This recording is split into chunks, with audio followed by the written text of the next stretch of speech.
In Chicago, two comedian skeptics named Andy and Art were mysteriously abducted by the illusionary mastermind and conspiracy theorist known only as Mr. Bunker. The following serves as a record of Bunker's attempt to convince non-believers of the truth about conspiracies and paranormal activity.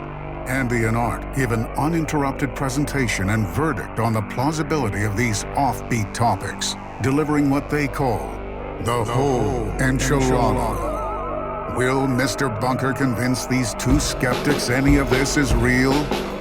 Will it convince you?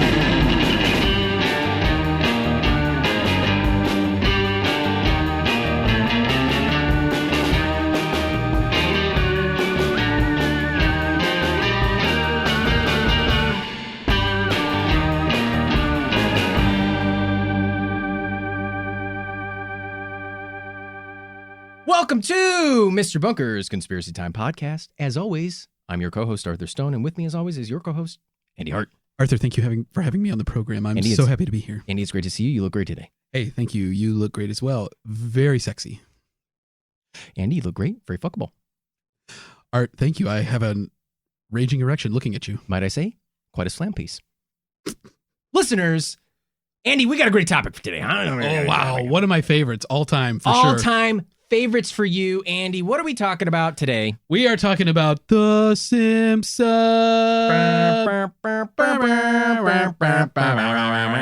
Sent in by our friend, listener, Anna. I'm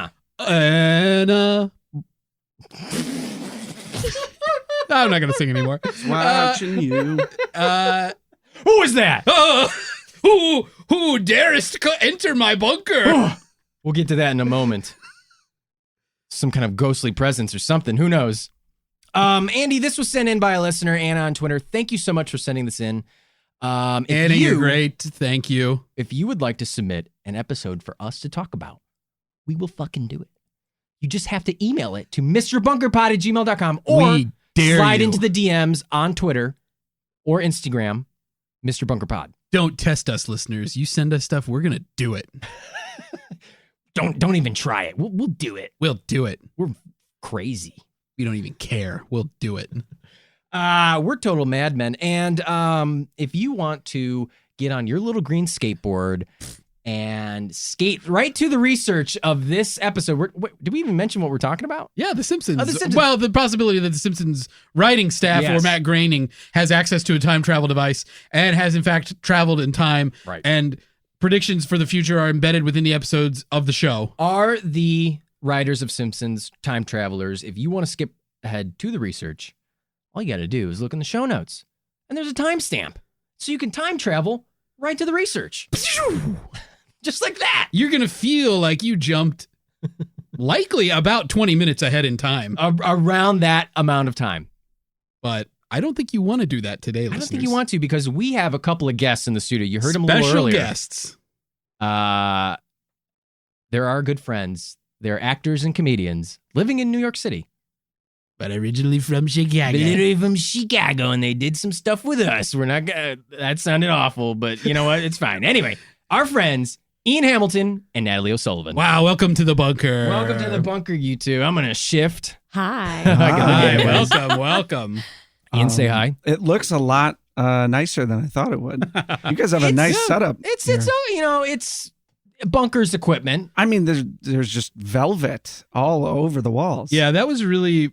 I asked for that. He did. He started putting velvet all over the walls. Yeah.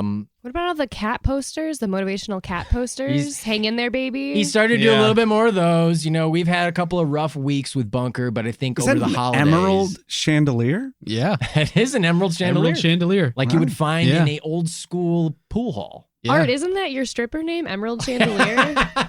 Natalie, don't. Well, he's got that dangle. Yeah. I told dangle. you. I said there was. He one looks good hanging from the ceiling. That was my stripper name, and she brought it up.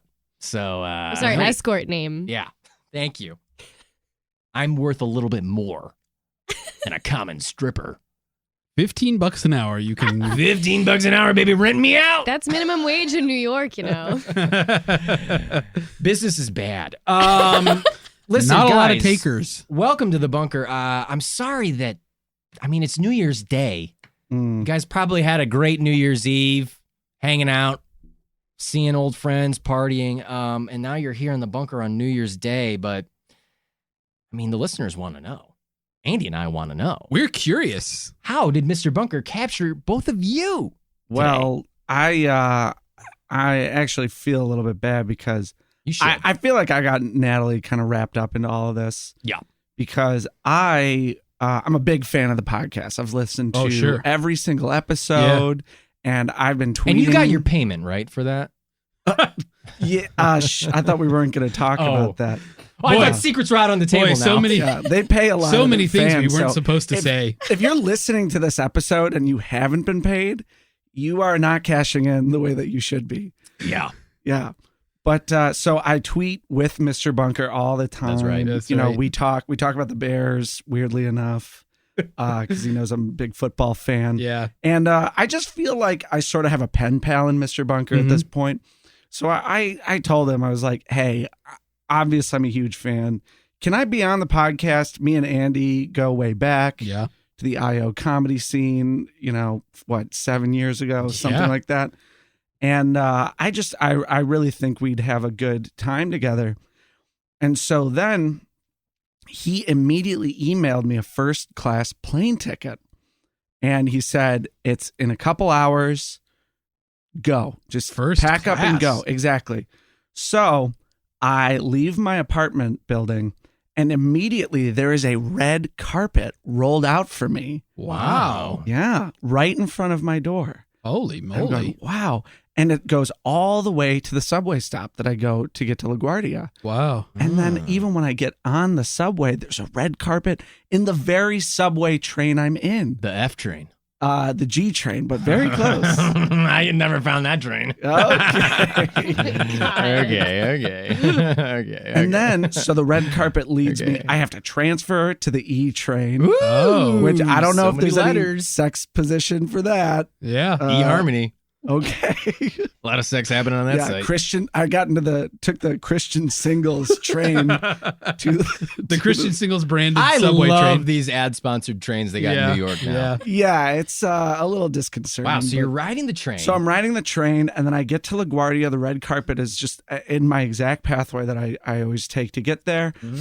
Super easy. He had I was pre-checked for security, so I could just go TSA through pre-checked? TSA, Yep. no problem. Okay. I get on the plane. I'm first class. So it's a legitimate first class ticket. Oh yeah, I'm getting With a reputable free airline? drinks. Yeah, it was United. Wow. Yeah.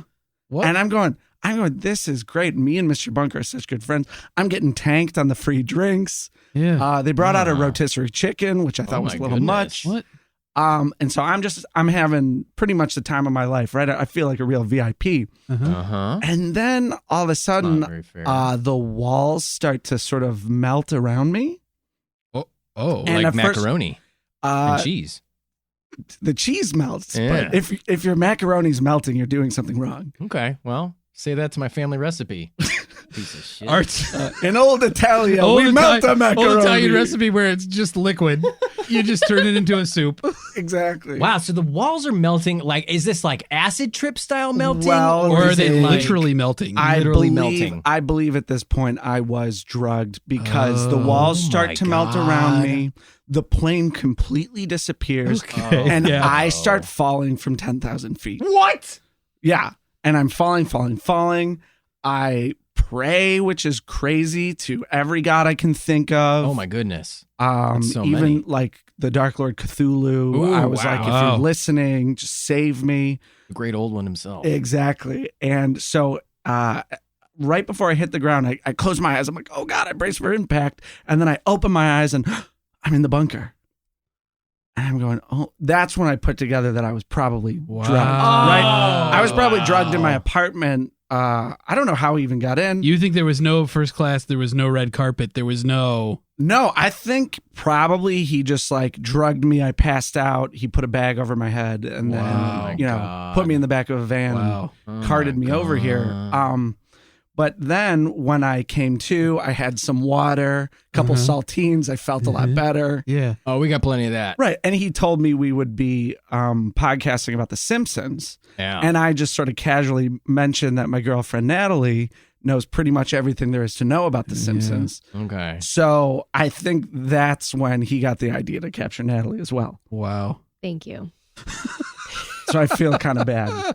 Thank you so much. And I didn't even hear. How did he get you here? Oh God. All right. So I'm in town. I'm super excited. You guys are home for the holidays. We're home for the holidays. So Ian got abducted from New York. No, Yeah. I was abducted from New York. Yeah, I wasn't in from the holidays. But you thought he was gone, and you came visiting. I was like, I guess we're flying separately. That's Yeah. fine. Okay. I'm gonna take He a didn't nice. care. I I mean, guess- he does his own thing. you didn't think it was independent. weird that I Right. disappeared without a trace You're a busy and guy. flew without you? Because usually we come home together. I know, but you're a busy guy. You have other priorities. Like no big deal. It's So busy. the holidays. So many meetings. So many. Scheduled. New year, new you. yeah, That's right. New decade, new you. Yeah. Though the decade doesn't actually start until 2021. Right. As we know, there was no Right, year there's zero. no year Just zero. saying. Yeah. So Oh, fuck. well, Sorry to ruin your decade, Art, Oh, fuck. damn. with some knowledge. Jeez. So So many he- bombs being dropped this episode. So I'm here. Ian's gone. You're like, whatever. I'm like, okay, that's fine. I guess he's in the suburbs. Whatever. So You don't need I'm- to shoot him a text. if he needs I mean, me. do you even have his number? I barely. Yeah. I know it starts with a 1. Mm-hmm. She sent me a letter once, Yeah. but we live in the same apartment, so I It's thought that was a easy, little weird. easy to I deliver. just wanted to Very put a easy. stamp It's on very something. passive aggressive. I got some good Sesame Street stamps. So I have some checks I need to drop off, and I'm like, I gotta deposit these. My bank is here. This is awesome, and it's Chicago, so I have a car here, which is great. Yeah. Oh, yeah. So I was like, you know what? I'm gonna treat myself because I'm a gal on the go, Uh-huh. and I'm gonna drive through the bank. Wow. Like go to the bank, drive up crash, window. crash. Oh, Yeah, oh, yeah. Drive. oh. Crash. Not drive through. into it. No. Not like a Taco Bell, Andy. Okay. Yeah. Yeah. This isn't some sort of heist scheme where Gotcha, you ram gotcha. the door and then. Thought it was like a daring raid of a No. local bank. Okay. Yeah. I just wanted to like fill out a Gotcha. deposit slip, like do the old fashioned thing. Yeah, it's kind of nice to do stuff old fashioned. They got those pneumatic tubes. Oh, Yeah. who doesn't love a pneumatic tube? It's the tube that really sucked me in. Quite literally. What? So I roll up to the bank. I roll up to Chase Bank. I got my checks. I got my deposit slip. I open my window. I stick my little You arm put out. your pin You trying number to in, grab which the is... thing. So it goes. No, and yeah, I okay. stick my arm out the window. I go to get the tube, and the tube literally pulls me inside of it. Wow. So I'm in there with my Wow. deposit slip, my checks, and a bank lollipop. Oh, those are the Oh, best. a dum-dum. And all of a sudden, I am flying through these series of tubes. Oh my God, it's like an episode of Futurama Exactly. or something. Very Futurama stuff. Wow. Also, Futurama. also How created apropos. by Matt Yeah, Groening. Yeah, Mac Graining. So you pneumatic tubed your way up.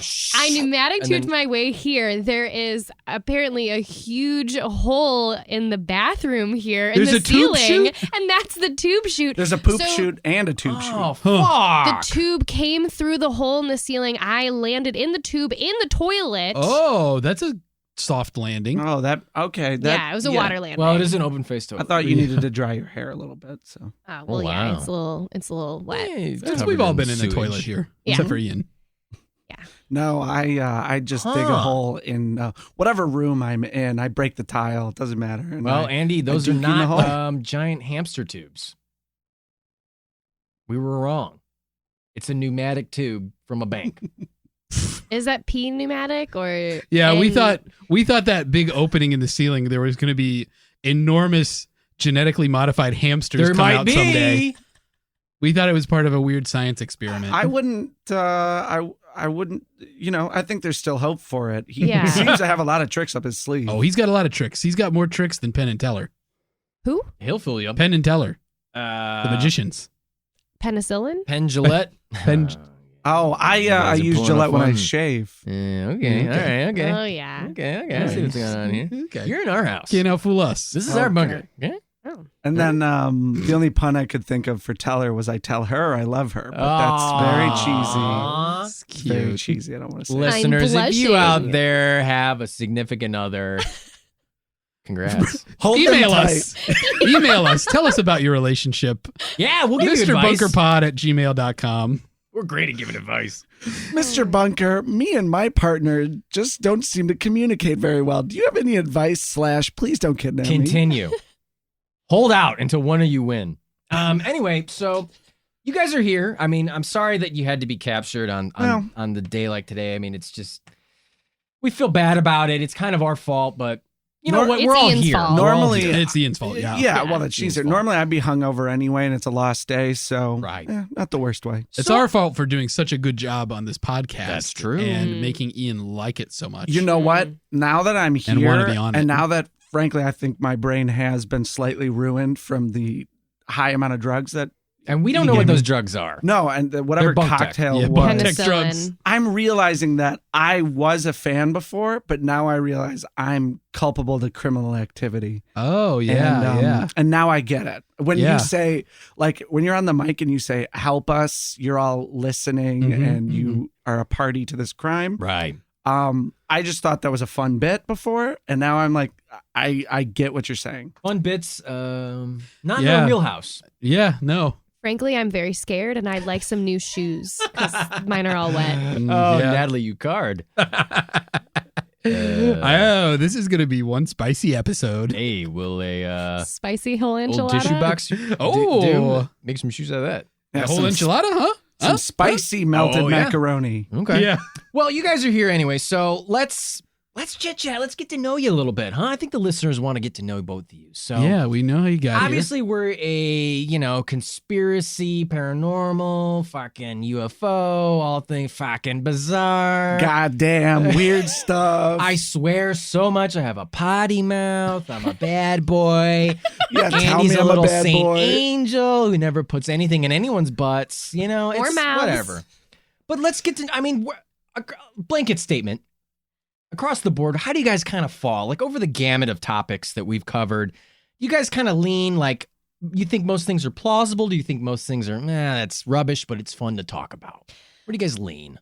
I think it's always fun to talk about, Yeah. but I do believe quite a bit of the stuff that you guys Ooh, talk about. wow. Yeah. Okay. That's juicy. Very cool. Yeah. That's juicy. What's the, Natalie, what's the most far out thing that we've talked about on this show that you actually are pretty convinced is real? The Eriksson twins? Yeah, you think you think something went down? Something is wrong with them. like Yeah. something What do is you think they had like demonic power, strength? you think they were Satanic- you think they were satanic MK super Ultra? Yeah. Yeah, I think so. Like it has to be something because they tested them for drugs and like they have like that PCP strength. I've seen the video. It's They have pretty PCP gnarly. strength. Yeah. I mean, we talked about, Andy was pretty case closed on that. Pretty He's- convinced. Mental illness. Yeah. But I said, I think I gave a little smidge of plausibility. Oh, you There sure might be did. something going on. hmm Something doesn't add up, Yeah. you know? It's But- weird. Okay. Have you ever had anything weird happen to you? Yeah. Oh yeah. Totally. What's the weirdest paranormal experience you've ever encountered? Or UFO. UFO? UFO. Oh. Either one. So it's not really a ghost. Okay. But one time I came home late at night and my parents weren't home. I was like 21 years old. Okay. And my cat was like outside waiting to greet me, and I had to like park way down the block from my Mhm. house. And so I started to like walk home. It's like 1:30 in the morning, and my cat is like meowing at me, which he'll do that. Cats are known to do that. Yeah, but he's like kind of warning me of something, and I'm like, what is this all about? So I start walking to my house, and I'm like 2 houses away, and my cat just stops, and he like won't continue to walk home with me. Oh. I'm like, hey, like, come here. And he's like, not coming with me. So I'm walking up my porch and like the porch light doesn't go on. And I look up and I see that there's like a Halloween decoration on my porch, like sitting there. You know how people like stuff dummies and like put them on their porches? Okay. Mhm. So I see it and I'm like, oh, a Halloween decoration. But it's like the end of September. So not really Halloween time. Okay. And It's getting then weird. we had like an American flag hanging up, and the wind blew, and suddenly like the street light hit this person's face sitting on my porch. Who was this person? Just looking at me, just staring at me. And it really took me like a full second. Like I don't like this story. Fat second. Starting to get scared. To really recognize like what this thing was looking at me. And then like when the light hit its eyes, I saw that it was like actually a human. What? And this is so weird. I know. And like run away, Natalie. It's dark, and like so yeah, like the light hits their eyes and they're just staring at me, like not saying anything, not moving, not just looking at me. And I'm like, ah! You know, so I just take off running down the block, and I'm wearing flip-flops. And so I'm like running down the block screaming. Clack, clack, clack, clack, clack, clack.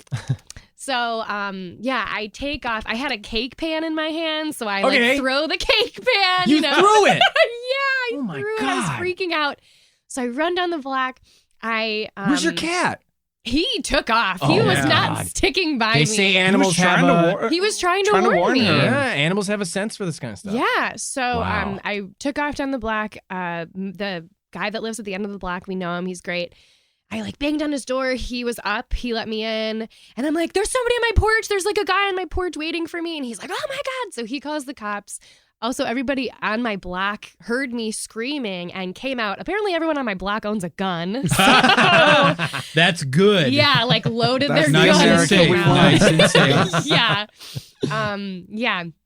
So that guy that was on your porch, how fast did he get shot and was killed? Okay. So the crazy thing is, so I go back outside, like everybody is outside. I'm with like our friend down the block. He called the cops, so the cops are on their way. And then there's like, we live across the street from like a hillbilly kind of guy. So this hillbilly guy, whose name really is Billy. Nice. Yeah. Is he from the hills though? Yeah. Billy Hill. Billy Hill is he's like right by the porch. He's yelling at this person. There's like a bunch of guys like trying to like, they're gathering in my house trying to like figure out This is a what's physical going on. person. Physical person. Okay. The cops come. So they finally get this person off of my porch. So I thought that this person was a man. This person, when I actually saw them like up close, was a woman who had escaped from like the mental asylum. Oh boy! Down like a mile away from my house. Oh wow! Ooh, I don't like this story. Yeah. Ooh, I don't like this And story she at kept all. saying that she kept telling them that you promised you'd pay her rent. No. She told the cops that I had followed her to Montana and that I was trying to steal her pension, and that if I promised not to steal her pension, that she could live with me. So she set up shop on my porch, and she covered our entire front porch with newspapers and paper towels, like set up like a nest. And I was literally gone from my house for like 6 hours. Like it wasn't anything. It was so weird. But she was like Russian. She was like really hard to understand. Why was she in such a hurry? She was in a hurry, so because I was trying and to then steal why her was pension. she Stalin at your house? Oh, I have to go now, Mr. Bunker. Please let me out. Wow. Yes. I don't like that story. Yeah. So then, there's like a rule where if you like, she didn't have anywhere to go because she got out of the mental asylum. She did not escape. They had released her, but she didn't have anywhere to go. Mm-hmm. So like the cops couldn't take her anywhere because she's just. So they she's released just her hanging into out. your custody, and then you No. lived a sitcom life? Yeah, exactly. years. Just a quirky roommate sitcom. So she just left. But then like the following few weeks, like weird stuff started happening in my house. Like our CO2 detector kept going off even when we like unplugged it. And just like weird, like haunted stuff. Like one time my mom and I were like looking at our stove together, and like the digital display on the clock just started like freaking out, and like weird stuff started happening. So my mom, being like a good Catholic, went to a Catholic bookstore and like told this person that worked there about it, and they were like, that's a witch. A witch was at your house. Wow. This is like the Baba Yaga or like bony legs. And so they like gave my mom a bunch of like prayer cards and holy water, and my mom and I like went around and like blessed our house and like put holy cards up, and we're like, please like interesting. release this like weird curse that's happening. So you think it worked? Yeah, I mean everything stopped. Oh, yeah. Wow. The power, Andy. The power of Does the power of weird Christ compel spiritual you? stuff, Andy. I'm Yeah. compelled. Oh, he's compelled. Yeah, that was like the scariest thing that ever happened. That Wow. I don't like that story. That Yeah. story scares me.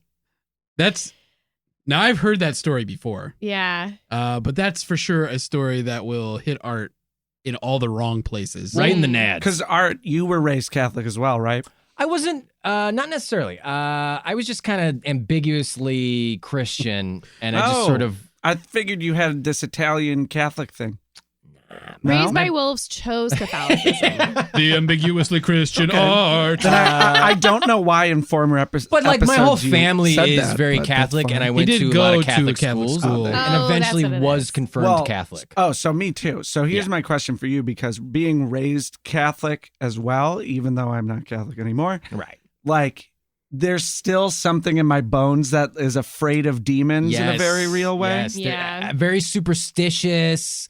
Yeah. Very Writing like, on you the know, things are watching you, sort of thing. Like your dead relatives are watching Oh you. yeah, watching Yeah. us masturbate. Watching you jerk off. Yeah, Right. exactly. Yeah, Bunch of Uh, sickos. Yeah. Well, No, they're watching I- us masturbate right now. So Well, we're all masturbating. Well, I mean, it's our fault for all masturbating together while we do Honestly, this podcast. Mr. Bunker, he wants you to masturbate when you're here. yes. He usually tells guests that you feel free to masturbate. That's canon. relieve some tension. I mean, It's Natalie, that's canon. quite a story. That is quite a fucking Yeah, story. that's it. Honestly, all the guns on my block is like the really scary thing.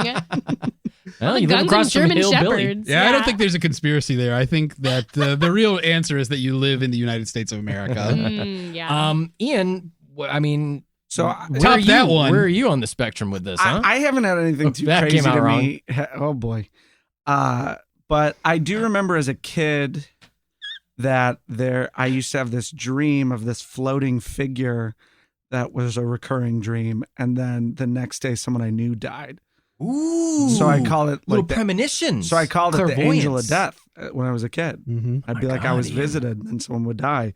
Happened like 3 times that I can think of. That's weird. But I'm also like, I was a kid. This could be some weird created memory. Uh-huh. You know, so I definitely Memory's very valuable. Exactly. And but I did have a lot of people die when I was a kid, like neighbors or Okay, Ian. extended family members. Like I'd been to a bunch of funerals Wow. by the time I was like 10. So Wow. I don't know, but I do also, I just ask people about anything paranormal Yeah. all the time. Like if there's a lull in conversation, I'll be like, do you have anything weird ever happen? So like I have Ian's meeting somebody for the first time and they pause to take a drink. So you ever had anything weird happen to you? You ever have and I sex with a don't ghost? mean put something in your butt because that's not weird. Okay. That's not weird. No, that's What about normal. UFOs? You guys ever have any Any alien experience? UFO Ever see any experience? You see UFOs? UFOs? Ever see No, weird shit I in the do. sky? I have friends though from upstate New York. Several of them that have UFO thing. Like We all kind of grew up in the Chicago area, so it's kind of hard. yeah, Not yeah. lights. Exactly. Not you. I have I one forgot friend about who you. had UFO like Ohio. Mhm. a light descend upon him in the highway that he saw in the sky, and it came down upon him, and then it like went through him in his car. Whoa. That's a good story. Yeah, and then weird ghost stuff. Like I have a friend whose whole family has the same guardian angel. Like they've all claimed to see the same thing and describe that person or that angel looking the same way. And then I have one friend whose grandfather was diagnosed with what's the Michael J. Fox disease? Parkinson's. Parkinson's. Yeah, it's Parkinson's, Mm-hmm. which is something that lasts your whole life. And they took him out to the desert, did some sort of Native American sweating ritual, and he was cured of his Parkinson's. What? So like, and then our friend Sarah saw a ghost on a pier of a lake, and she talked to it and was like, "Don't hurt me, you're fine." Yeah. Creepy. So I like to ask people that. So I'm more like, You like the paranormal. You guys both seem to like paranormal a lot. but I love like the it. mind Yeah. stuff. So going back to your asking Right. her what the most plausible thing is, I do think we're living in a simulation. Okay. You're into that shit. I'm okay with thinking like, okay, let's say, whatever we call God is really just some advanced computer that created a world with its own rules. I think if the universe is infinitely vast and there are I kind of believe in the, the multiverse theory. Sure. Kind of almost have to. And string theory and everything. I'm like, I think the Big Bang isn't the beginning. That was just like something that happened and was probably the trillionth time that's happened, and there will be trillions more. So I'm like, I think it's highly plausible, if not case closed on that. This is a simulation. Like, Oh my a goodness. true It's a very fan. heady topic. It's very difficult I really to talk about. I don't think so. I mean, You don't it think so? depends. You're easy going. Like With you talked about this in the episode about the void in space. Boates void. Boates void. How there are levels of different civilizations. The Kardashev scale. Kardashev Exactly. scale, yeah. Which is weird that you brought that up because I'd only learned about it like 2 weeks prior. Ooh. Again, another experience of Ian being clairvoyant. Yeah. Synchronicity. Yeah, exactly. You precog. You've got a real connection with the zeitgeist. Do you know what zeitgeist translates into English? Time ghost. That's it. Whoa. That's what I want to be when I That's grow a up. good- Zeitgeist. Time ghost, coast to coast. Yeah, right? Wow. So a talk show host, Okay. a cartoon talk show Yeah. host. Mhm. So I just think with infinite possibilities, there are some civilizations that have been around for longer than we can probably conceive. Sure. So Interesting. I don't know. Well, you So- guys are here to party, it sounds like. Oh, I'm here to yeah. fucking party. We'll have to. Well, let's Party drop our Bunker. keys in the bowl and let's Yeah. get started. You guys brought keys? My car is still idling at Chase Bank. I hope they've towed it. I don't know. Yeah, that's the other thing we didn't mention. There's no point owning a car in New York. That wasn't a frankly, real so- bank. That was a bunker in a costume, I'm sure. Probably. A banker. Well, hey, we're glad you guys are here because we've got it's more of a fun topic, but it's one that I think, I think Ian, I don't know, correct me if I'm wrong, you and I are kind of kindred spirits in this topic, but in the same way that Andy and Natalie are. Andy and Natalie know a ton about The Simpsons. I don't know that much. I was also not allowed to watch The Simpsons as a You were kid, too? Okay. but I did sneak into the basement to watch it. Ah. But it's also one of those shows that I've seen a million times, and for some reason, I can't keep all the Right. episodes together. You the way can't recall exact quotes like these two I can do it with off the drop of a Seinfeld. hat. Can you do it with Seinfeld? I can't do it with Seinfeld. I saw you have the DVDs. I do. Those are from Andy. Yeah, so I assume I've never watched them. yeah. So you keep Oh, them in yeah. the I watch bunker. them on Hulu. I can't believe you brought the DVDs It's all to on the Hulu. bunker. Yeah, well, you know. You gotta stay entertained. Where else was I going to bring those fucking DVDs? He carries them with him everywhere he goes. I mean, you gave them to me as a gift. What am I supposed to do? Bunker only has a Blu-ray though. A blue beam. He's got a blue beam. callback. But I feel like we're kind of kindred spirits in Yeah, that. I know. I think I probably know more than you, though. Probably. On a lot of topics. That's a low bar, but I agree. I mean about The Simpsons. Yes. but, Oh, I meant in general. No, in No, general, he's correct. Yeah. Yeah. Either way, you're right. my general knowledge is broad, but my specific knowledge is lacking. So Right. there you go. But you, Natalie, you are a connoisseur of Simpsons lore. I would say savant. Ooh. Oh, wow. That actually implies that you're on the spectrum. Hmm. That's the definition of a savant. So I just mean, saying. you know what? Well, with You guys are a match made in heaven then. Well, with great genius, you can't be if you have an accelerated proficiency in one part of the brain, you must necessarily have a deficiency in some other part of the brain. Oh yeah. Oh yeah. I got Einstein some couldn't tie his deficiencies. shoes. Right. That's what people say. And I he- doubt that's true. He can And- tie his fucking shoes. And he had a metal anus. I mean, Wow. yeah. Nobody ever talks about that. No. His metal anus. They're always like, oh, his theory of relativity. Oh, he worked in a patent office. Couldn't talk till he Metal was 85. anus. Metal Part anus. cyborg. Why? Because Okay. Because science. Well, anyway, I think... We're not doctors. Wait. So Einstein has a metal anus the way that Jebediah Springfield was born with a silver tongue. Well, he wasn't born with a with silver it. tongue. Damn it, he had a Okay. silver tongue. He had it. He was a pirate. Yeah, you got to be exactly correct with these two. All right. I will I cut mean, you Andy's down. ability to recall lyrics and quotes, I don't have that memory. I will, if I ever recall a quote, I'll be like, paraphrase. I can't do things like that. But you know what? Andy has a real, I will say this, and this will be the only time I ever compliment him. He Write does this have down, a listeners. true talent for recalling lyrics and quotes.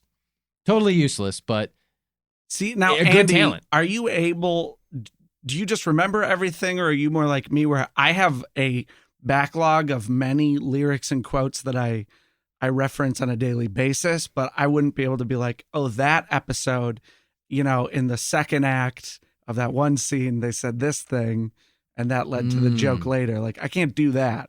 Yeah. I just have a lot of things I've said a million times. I think it's that, and will get triggered by something because I think we all know more. We remember more than we actually realize we remember, and then you get sparked by something that causes you to have recall, and you can occasionally recall something very accurately that you don't expect that you'll be able to. Like for some reason in the movie The Irishman that came out, Al Pacino said, when he has a conversation with Robert De Niro and he's meeting them, and he goes, "It's very nice to meet you, even if it's over the phone." And he just says it in this Pacino way that for some reason I love it, and that's like the only thing I remember from that movie. Okay. So, Do you have you been saying that to people? Yes, when I you have meet been them saying over it the to phone? I think that's what you do is you regurgitate the same stuff over and over and over again until you've memorized it. Right. Talk to my wife. Ooh. you Is don't. she on the phone? I mean, Yeah, she's. Call It's so in, nice to Amanda. meet her, even if it's over the phone. Well, I think we are set up for a fantastic episode to talk about the Simpsons. Well said. So let's get right to it. Let's not waste Let's any more go. time. Let's go to Springfield. Springfield. It's a hell of a town. The schoolyard's up and the shopping mall's down. The stray dogs go To the animal pound. Springfield. Springfield. New York. New New York York's is that away, man. Thanks, Thanks, kid. kid. That's it. It's a hell of a town.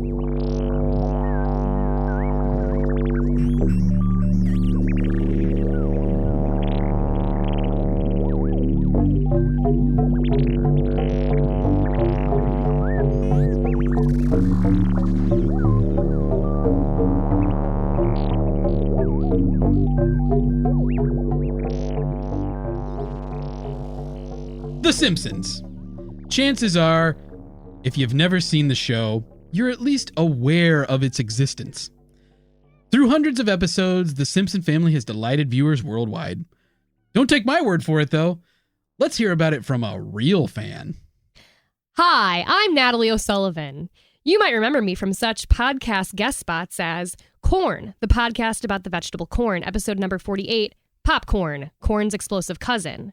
Or Talking in Our Sleep, episode number 173, Waterbeds, the self-wetting bed. I'm here to tell you about The Simpsons. Natalie, what are you doing? I'm just trying to tell the listeners about The Simpsons. Am I doing something wrong?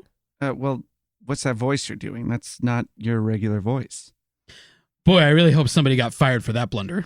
Wait, what voice is that? Can somebody just use their regular voice? What the fuck, you guys? You frickin' dweebs. Natalie and I got you. I was doing Troy McClure. Those are Simpsons references, you dopes. We understand them, but you don't effing get it. Ah, geez, Edith. If it's not all in the family references, I'm totally lost. I only understand hentai and cuss words. Fuck. But hey, wait a minute, Ian. This is a script. That means you and I can make as many Simpsons references as we want, provided that they were written down for us to make. You don't win friends with salad. Wow, Art, you're right. Paint my chicken coop. Make me. You son of a bitch. Hey! Knock it off, you two. The Simpsons is supposed to bring us together, not tear us apart. Namaste. So let me finally tell you a little about The Simpsons, listeners.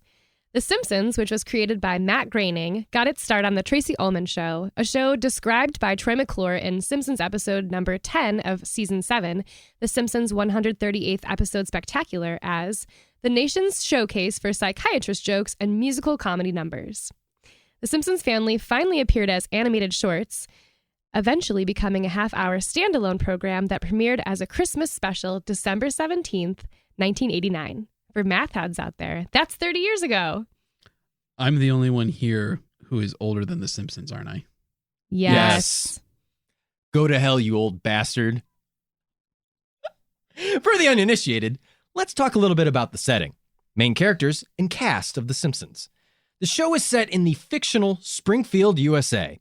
The show has never revealed Springfield's actual location in the U.S., though Matt Groening has affirmed in the past that Springfield is based on Springfield, Oregon. Oregon. Whatever. Springfield's sister city, if you will, Andy, is Shelbyville, and the capital of Springfield State is Capital City. Thus, Springfield also appears to be inspired by Simpsonville, Kentucky, which also neighbors Shelbyville, Kentucky, and is near Frankfurt's Capital City Airport. The Simpson nuclear family is made up of 5 members. You've got the dad, Homer. He's overweight, he's lazy, he's bad at his job. As a husband and father, he's subpar, but he loves his family so much. Homer's sexy, fuckable MILF wife is Marge. Okay. Marge is a much put-upon stay-at-home mom who is totally devoted to her family. Try as she might to pursue ventures outside of the house, outside employment ventures tend to backfire. And if I may editorialize for a second, she also posed for Playboy. Yeah. Oh, okay. What about the children? Won't somebody please think of the children? Bart is the oldest Simpson child, clocking in at 10 years old. Bart is the quintessential hellraiser and a great role model for smart-mouth kids everywhere. Lisa, my personal role model, is an 8-year-old prodigy. A genius, some might say, blessed with academic prowess, advanced saxophone ability, and the power to be first-class know-it-all. Ned Flanders described her as Springfield's answer to a question no one asked. Then there's the baby, Maggie. She can't walk or talk, but boy oh boy, that baby has gotten into some adventures. Be it hitting Homer in the head with a mallet, liberating pacifiers to an entire daycare, or sneaking out to find Marge, Maggie's got gumption. Though she rarely speaks, Maggie has been voiced by Elizabeth Taylor, James Earl Jones, Harry Shearer, Jodie Foster, Yeardley Smith, and Nancy Cartwright. Important as they are, those 5 characters are only a small part of the dozens of denizens of Springfield. The Simpsons' stellar cast of voice actors have created a menagerie of oddballs to fill out the world around the Simpson clan. After 30 years, the Simpsons and their neighborinos have pretty much seen and done it all. The mysterious puppeteers pulling the strings of Springfield residents are none other than the writers. Over the years, the Simpsons have had a large number of writers. Some were or became somewhat famous. Writers like Sam Simon and Greg Daniels. Some are less well-known, but nonetheless left their mark on the series. People like John Vitti, Al Jean, and the legend himself, John Swartzwelder. And of course, perhaps the most famous reindeer of all, Conan O'Brien. You know, Conan O'Brien and I actually have a lot in common. We're both aggressively Irish. We're both comedians. We both went to Harvard. We both used to host late-night shows, but were asked not to come back. Although, unlike you, Ian, the Simpsons writers have also garnered attention for their predictive powers, which apparently, according to our discussion earlier, you might have. Maybe that's, yeah. To many observers, The Simpsons has an uncanny ability to air episodes that depict events that actually end up happening. Some, like the NFL punting legend and current media personality, whose YouTube videos I somewhat enjoy, except when he has his co-host on, who is a Green Bay Packers fan, Pat McAfee, even believe that Matt Groening is a time traveler.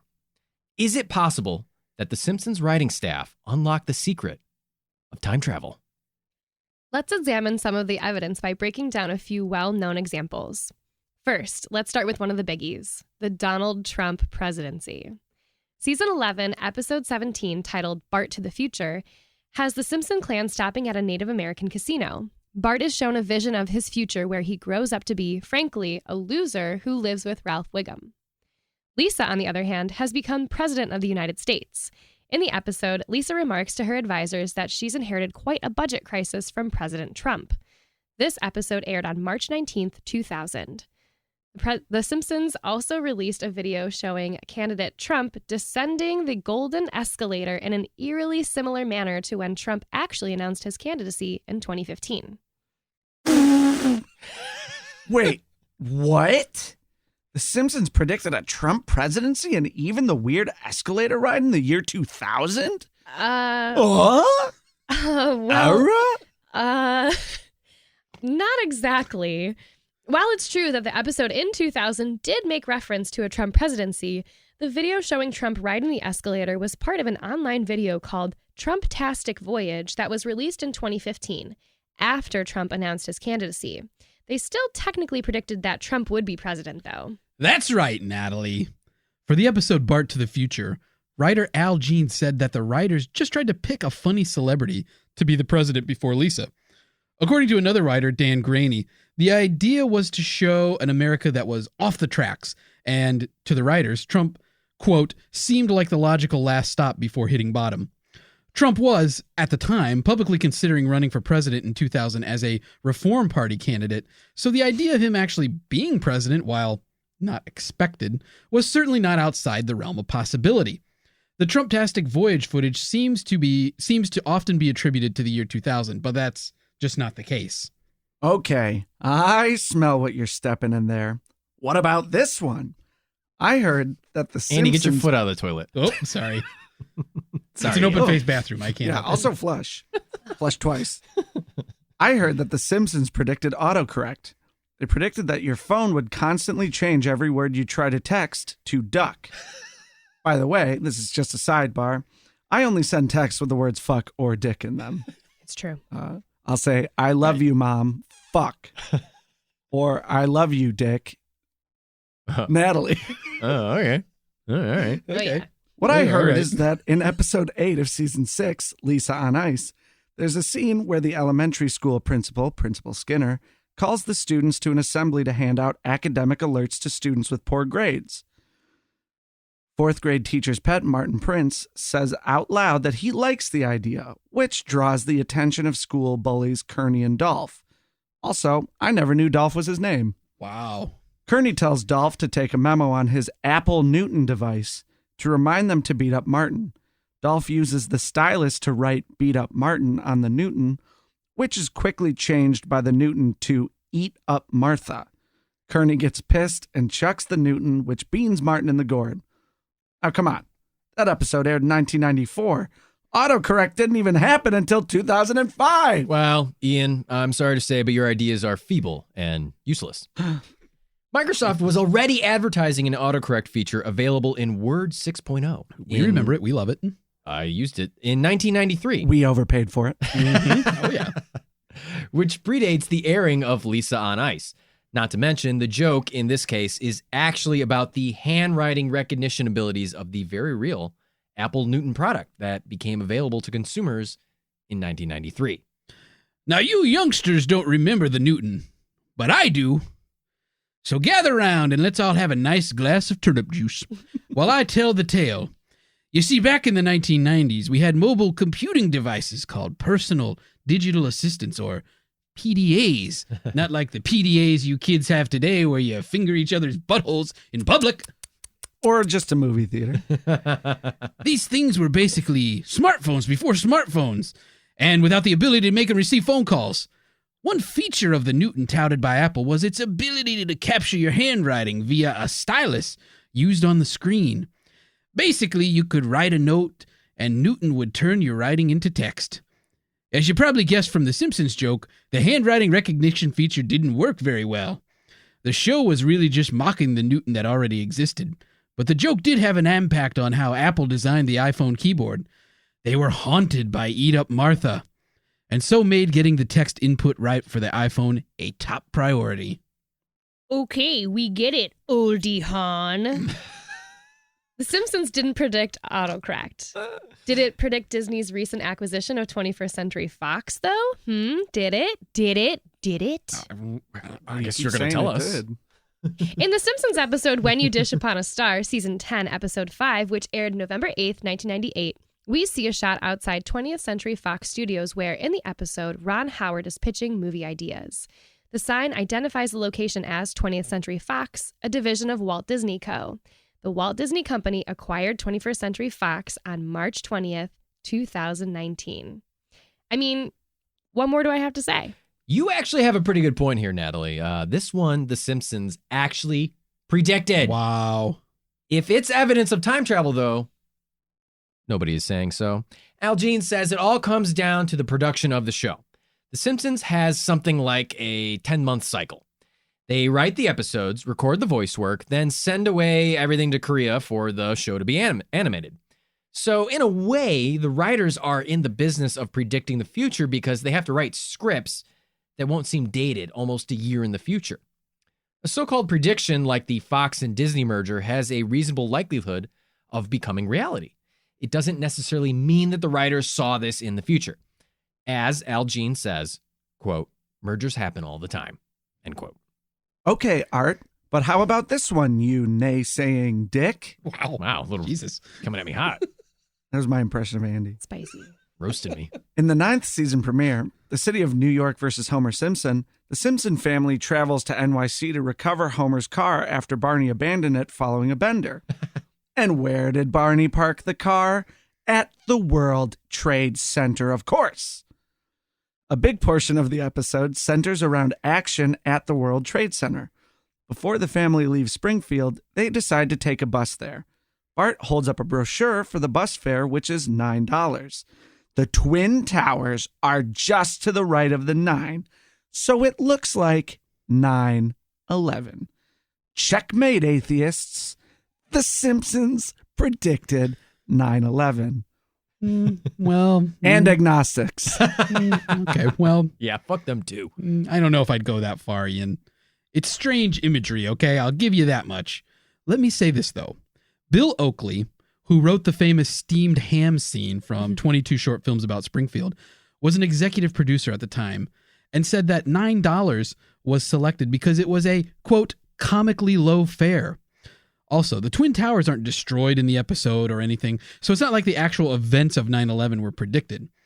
That distinction belongs to another Fox show, an X-Files spinoff called The Lone Gunman. In the pilot episode of that show, a plane is hijacked and flown toward the World Trade Center for a bit before the pilots regain control and avoid a collision. Okay. But how about the show predicting the Super Bowl 3 years in a row, huh? Huh? Mm-hmm. Lisa the Andy. Greek. Huh? Oh, fuck. Huh? What? I didn't hear. Huh? Lisa the Greek is the 14th episode from season 3 and aired January 23rd, 1992.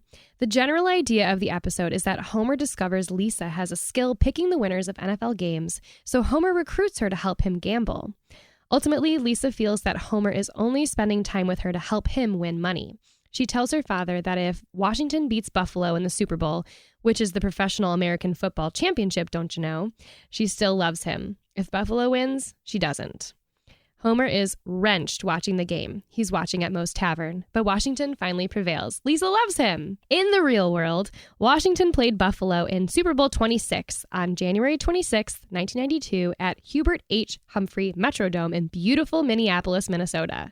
There, in the house that Triple H built, Washington defeated Buffalo, just like Lisa predicted. That's not all, though. In 1993 and 1994, the episode re-aired days before Super Bowls 27 and 28.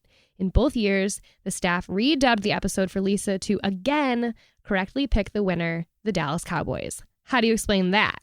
This is another genuine prediction that came true. Wow. Genuine the rapper? Genuine. Yeah, rapper. Genuine predicted it first. But hey, it's not like they picked these teams out of the blue. The research didn't reveal this, but watching the episode, it seems like they may have generically animated the parts where the characters say a team name and then added the picks after the Super Bowl matchup was set, which happened on January 12th.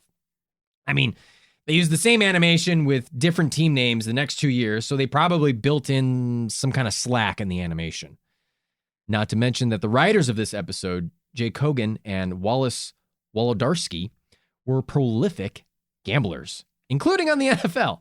Gambling was apparently a popular pastime for Simpsons writers. Yes, they had Lisa accurately predict the outcome of the Super Bowl, but They followed the sport and didn't have to predict the matchup and winner a long time before. Say like, the beginning of the season. A piece of evidence suggesting that the Simpsons writers don't actually possess time travel capabilities is that Al Jean bet against Lisa's picks each year, losing his personal money each year. Okay, well, how about the Higgs boson particle? How about Lady Gaga? Did you consider the Ebola outbreak? Are you thinking about Siegfried and Roy being attacked by a tiger? Any action on the FIFA corruption scandal? Greek debt crisis? NSA spying? The Shard! The Shard! Oh, yes, Ian, we're all aware of all those things and more. They're just so much less popular and interesting. Like me. Is Matt Groening a time traveler? Did the Simpsons writing staff glimpse a terrible future that became all too real? Natalie, Ian, Andy, and I discuss it all and more coming up right now on Mr. Bunker's Conspiracy Time Podcast. Oh, I see. Then everything is wrapped up in a neat little package.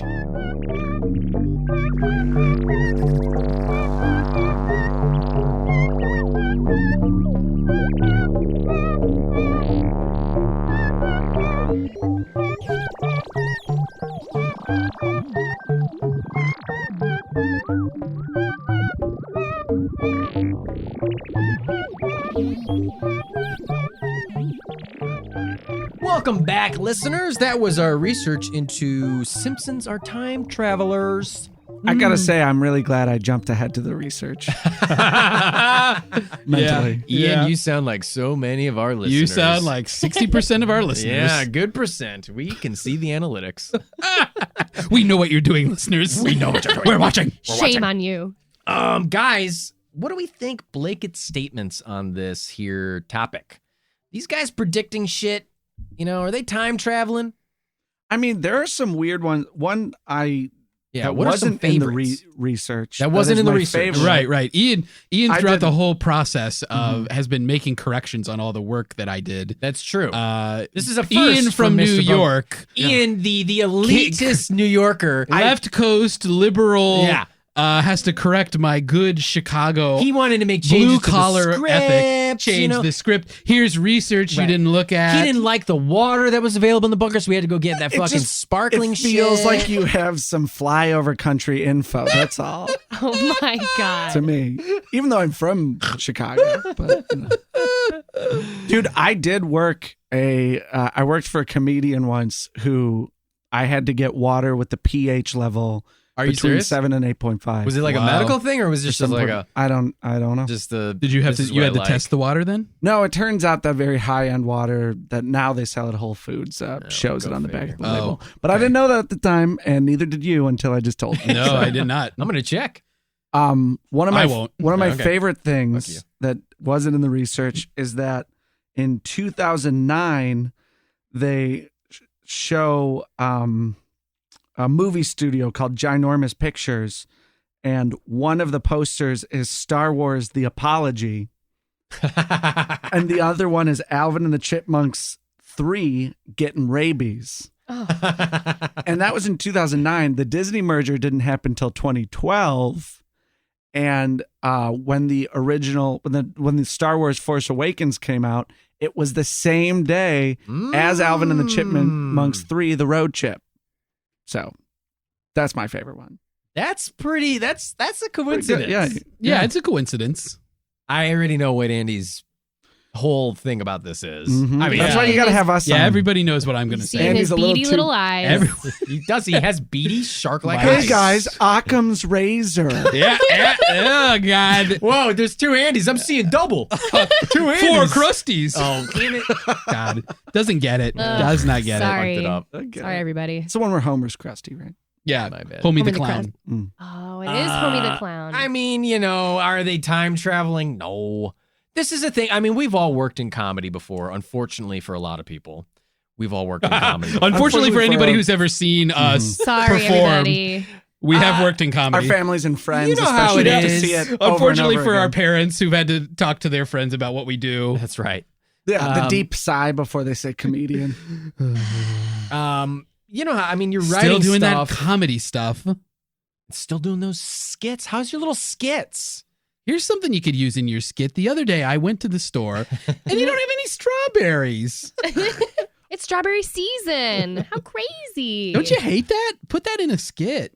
Let's get it up. Sometimes people will tell me, they'll be like, that's a good sketch. I'll be like, maybe that's a stand-up joke, but that's not a Yeah, sketch. right. Yeah. I'm going to fucking stretch this thing out, or, how am I going to heighten this thing? Am I right? Exactly. Terminology, jargon. Well, you could do my time-tested method. If you want to heighten something, just add a murder. Or a thriller dance. Yeah. Or a Hitler. werewolf. Or all of those. Hitler werewolf. Yeah. Getting murdered. Oh. We've all worked, we've written jokes and whatever for shows, and this is kind of how it operates. You kind of look for like ridiculous stuff, these non sequiturs, especially a lot of these seem like these. Simpsons is famous for its like kind of not throwaway gags, but like sight gags, visual gags. I mean, Chuck's feed and seed is a huge meme. Yeah. I accidentally predicted the Crimean Peninsula being taken over and ISIS. So, Yeah, that was weird. Wait, you accidentally predicted those? Yeah, well, those were jokes I said. They're not on record. I was just joking around with some people, But these are sight gags that, probably someone was like, that's funny. Those things rhyme, or like, not a lot of people will get this, but it'll be a funny little bit that will make us laugh. A lot of times you're writing stuff that makes you and your friends laugh in the show. And how else are you supposed to know it's funny if nobody around is laughing? You go, let's put that in. No one's laughing, but let's put that in. Yeah. Well, speaking as someone who has had that experience consistently for almost a decade, Drew, eventually you just go with your gut. Yeah, What I mean, brings you I got to joy? put in my joke that only I thought was funny in a show that Andy and I did, and it's that the orca whales are in actual like military tanks and not SeaWorld tanks. Why? Oh my God. It makes me laugh. Like someone's like, "Hey, they're in tanks, and they're actual tanks." Oh, I just got the pun. It's a joke don't that love it. requires a little bit of explanation. Oh yeah, which is my favorite kind. Yeah. Could you make a political cartoon of that? That would be a lot better as a cartoon than as a joke. right. Yeah, that's not a skit. Yeah. Yeah. Hey, That's not a I'm gonna stand-up call bit it the either. New Yorker. You guys got connections, right? Oh, yeah. They're two New Yorkers. You can talk to them right now. I Do know the caption contest. someone that works for someone that used to work for the New York Times, but that's not the New Yorker, and that's not really a connection. Oh, I found a pile of New Yorker magazines from 2008 to 2011 on a walk one day in New York, and I took some of them home. Oh. Well, the trash is Looks just like- out on the fucking street in New York. It My is. favorite part about that city. Also, the magazines. yeah. So And many. the homeless. Yeah. Yeah. Take all of it home with you. Natalie, you saw a used condom the other day, right? Yes, fully used. Full of semen. Full of semen. We had a lot of To the post fun. office. To the brim. Did somebody have Oh my sex God. with that, or did they just jerk off into it? I didn't get that close of a look. I just went, "Meow," I don't- when I saw it. Maybe Adrian Monk could tell from looking. but, Yeah, probably. True. Oh, yeah. yeah. But boy, that would be funny to watch, to see him try to investigate a sex crime. Why did Monk never investigate sex crimes? Because of his Where's OCD. Monk SVU? Yeah. That's what we need. He can't Monk's not touch getting out there with a black light. Monk and Ice-T and the whole crew. He's on SVU, Richard right? Belzer. Munch. Richard Yeah. Belzer. Yeah. Monk and Munch. They're all great New York actors. Monk and right? Munch. That's like a knockoff brand of Cracker Jack. I was going to say, like Frankenberry. Yeah. Monk and Munch. Yeah. I Listen. imagine a lot of bananas and nuts. Fox Studios, we are writing Together the at next last. great Simpsons episode right here, right now. Get Yeah. ready. Strap in. Yeah, blanket statement. They put out a lot of content. Yeah. And they're bound to, Yeah. They're bound to get a few of them. and like you said, they write the things a year ahead of time. Speaking of Simpsons, obviously you're all big fans and whatnot. Whatever your favorite, all-time favorite, the listeners want to know your all-time favorite episode of The Simpsons TV show, animated Bart sells his soul. program. Ooh, now good what is this choice. one? Bart sells his soul is an episode where Bart and Milhouse get in trouble for changing the lyrics of In the Garden of Eden, or they changed the lyrics Right. of In the To Garden Iron of Eden Butterflies. Yeah. by I, Ron Butterfly. Hey, And Marge, remember when we used to... make out to this hymn? And I got a few. Bart tells Milhouse, like, he doesn't have a soul. Milhouse doesn't have a soul. There's no such thing as a soul. And Milhouse says, if you're so sure, why don't you sell it to me for $5? For $5, actually. So Bart writes Bart Simpson's soul and a piece of First Church of Springfield's stationery and sells it to Milhouse for $5 and buys crappy dinosaur sponges with it, with funny smelling water. And then all this like weird stuff starts happening to him that like usually would not happen to him. Like his cat and his dog don't like him anymore. And like the automatic doors at the Quickie Mart won't open for yes, him. I've seen this one. And he tries to like write a funny message on the ice cream bin at the Quickie Mart, and he can't put breath out, and they're like, way to breathe, no breath. So he starts getting like really freaked out, and he's like, oh my God, I need my soul back. And he asks his mom, like, oh, like, what if I don't have a soul? And she says, Marge is like, well, you're not a monster. And he's like freaking out. So he like goes on this like epic journey to try to get it back, and I don't want to spoil it for anyone if you haven't seen it. Okay, get your Disney Plus ready and go watch Season The Simpsons. 7, Episode 4 is Bart sells his soul. Thank you. Just to throw that in if you want to watch it. You got your that's a Disney good point. Plus. The amount of characters, this show is surrounded by a very colorful and creative cast of characters that inhabit this little world, and over time they have fleshed out, I think, a number of them. In some ways, worse And than others, which we'll probably get to when we talk to the about point Jumping where the they're Shark. just rewriting people's backgrounds and ignoring things that they've done. Well, I before. think Ian's revealing his answer to a question we're going to ask later. Right. But I think this lends credence to the fact that these writers have to come up with tons of like little throwaway lines for everyone. Like it's like Martin says this to Ralph or whatever, and this says this us. Like we need a joke here, and they're just writing so much shit. It's like they're bound to get one or two things that predict stuff. But anyway, what's your favorite episode, Andy? Yeah, Andy. My favorite episode. My favorite episode. I bet I can guess it. Go ahead. Streetcar Named Marge. You are absolutely correct. Season 4, Episode 2, A Streetcar Named Marge, written by Jeff Martin. So in this episode, basically what happens is Marge decides she's going to audition for a Springfield community theatrical production, a musical production of A Streetcar Named Desire called Streetcar the Musical. She does this over the objections of Homer, who is basically completely dependent on her.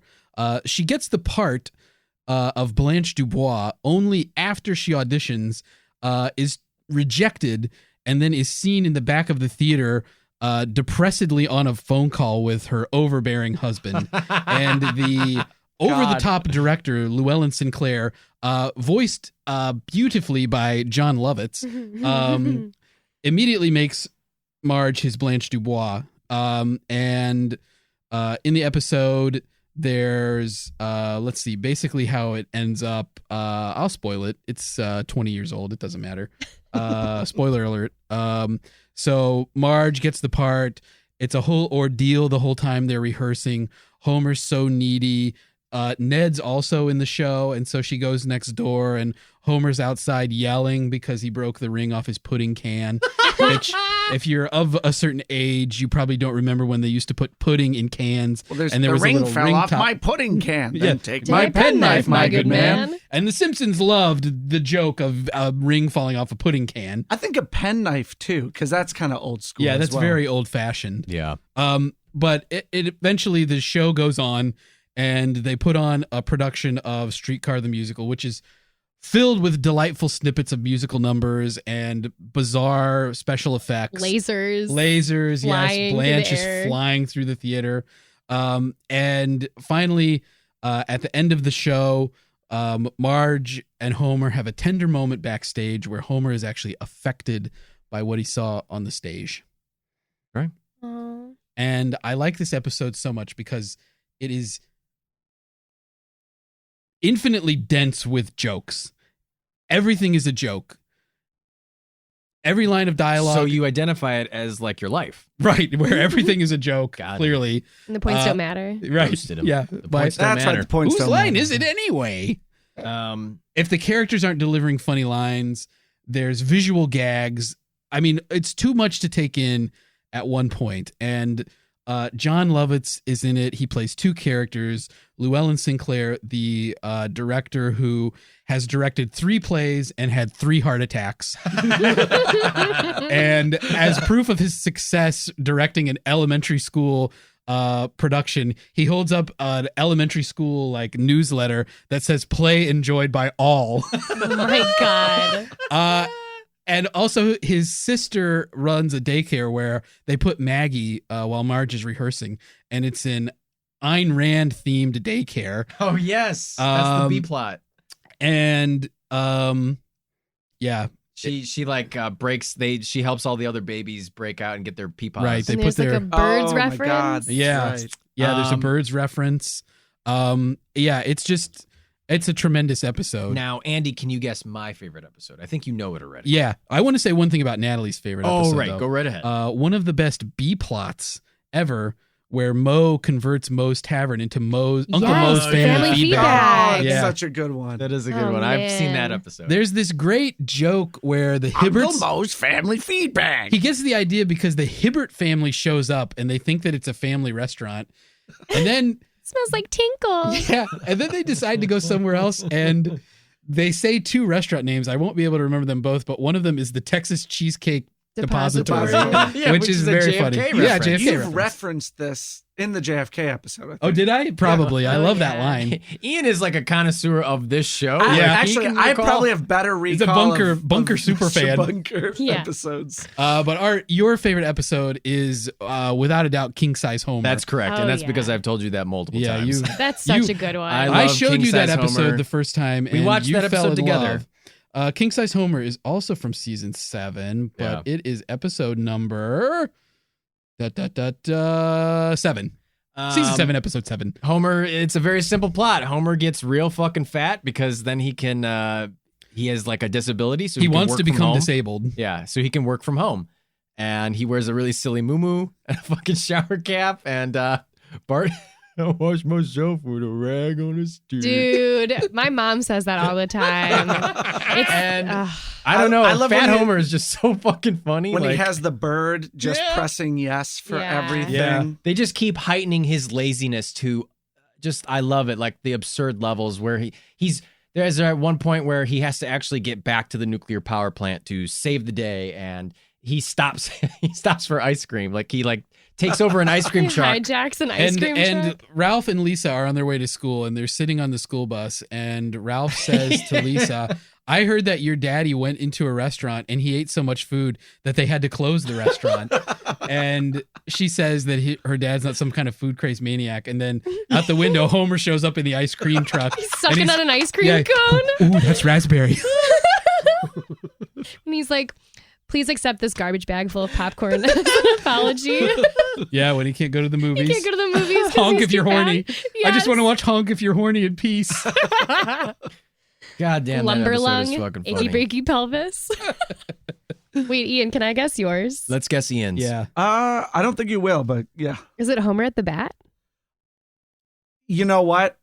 Fuck. Oh, wow. Yeah. You guessed Got it him. better than he No, did. you're Got him. right. No, you're right. You did You're better right. than he did. I was What- trying to think of what the classic episode it is that's my favorite, and I was like, it's not Monorail, even though I love Monorail. What were you going to say, Ian? Okay, well here. Okay, no, she's totally right. It's Homer at bat. Season 3, episode 17. And I just think between all the baseball players, Daryl Strawberry's in that one, right? Yeah. Oh yeah, they got Daryl. Ken Griffey Jr. talking softball from Maine to San Diego. What is it? Ken Griffey's Softball, grotesquely Mattingly swollen and jaw. Canseco. Ken Griffey's grotesquely swollen jaw. Gene Sachs? Steve Sachs. Steve Saxon is Running with the law. law. Talking Homer, Ozzy and the Straw. I fucking love that episode. Every baseball player has their own ridiculous storyline. Mm-hmm. Crazy. So it's not so many like an ABC story episode. It's like there's one big A story and they have a lot of tiny storylines within it. Mm. And those storylines are all jokes. They're So- all ridiculous. So John Swartzwelder wrote that episode. oh, really? And he's a big baseball fan. In fact, like throughout his life, he used to rent out major league stadiums just so that he and his friends could play baseball. Like he would do that once a year, like rent out a major league Wow. stadium just so that they could play a game of baseball. Were they the isotopes? Well, I wanna do that. Yeah, probably, right? Mhm. But he wrote that episode, and it was apparently a point of contention in the writing room because people thought that he only wrote that episode So he could meet baseball just players? so he could meet famous baseball players. Yeah. Good. Wouldn't Yeah. you? I would too. Yeah. And so they know that we're opposed to it, but this is like sincerely one of the best episodes in the series. It's Yeah, and it's it's so so iconic funny. too. Yeah, absolutely. I mean, just Ken Griffey Jr. getting gigantism from drinking the tonic? nerve tonic.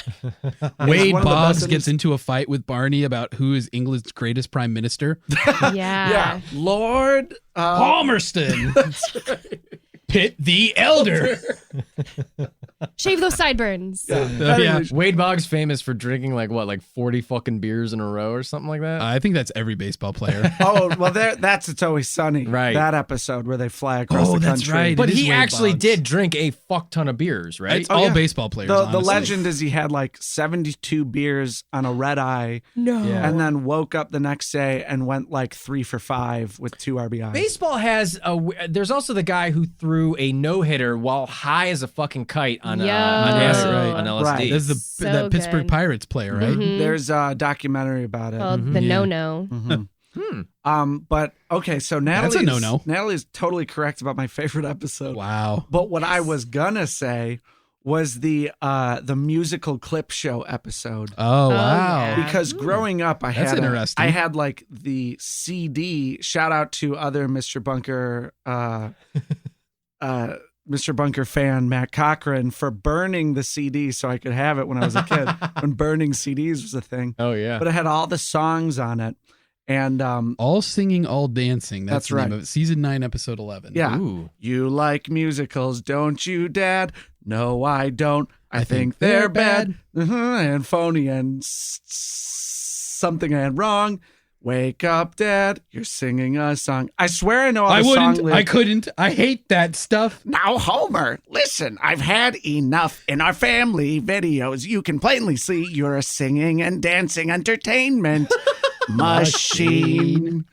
And I love the songs. From the monorail song to Mr. Burns. Oh, the 22, See My Vest. 2001 Greyhound. Mr. You know. Burns really is a top Yeah. 3 character for me. Mhm. He is so fucking funny, and He's so he's a good. character I could never write because I feel like whoever writes him actually needs to be pretty smart and like has a real grasp on like the vocabulary of a obnoxiously rich, And he's like, one weird little man. one bouillon cube, Yes. one Concord grape, an ether rag. I love how they keep expanding him. Like he's so fucking weak. yeah. He's like this. He's so old. Yeah, he's like immortally old. He's just like connivingly evil, but also like childish and whimsical. Like the episode where he adopts Bart Oh, so such that a Bart good can one. be his Season heir and have his 5. inheritance. And there's just so much good Burns shit in that episode. Yeah, just like when Bart's driving around in like a giant car playing soccer, Yeah. with him and Milhouse. And then Milhouse is like, it's all cool. Milhouse is like, well, I'm going home. He's like, wait, but all this stuff.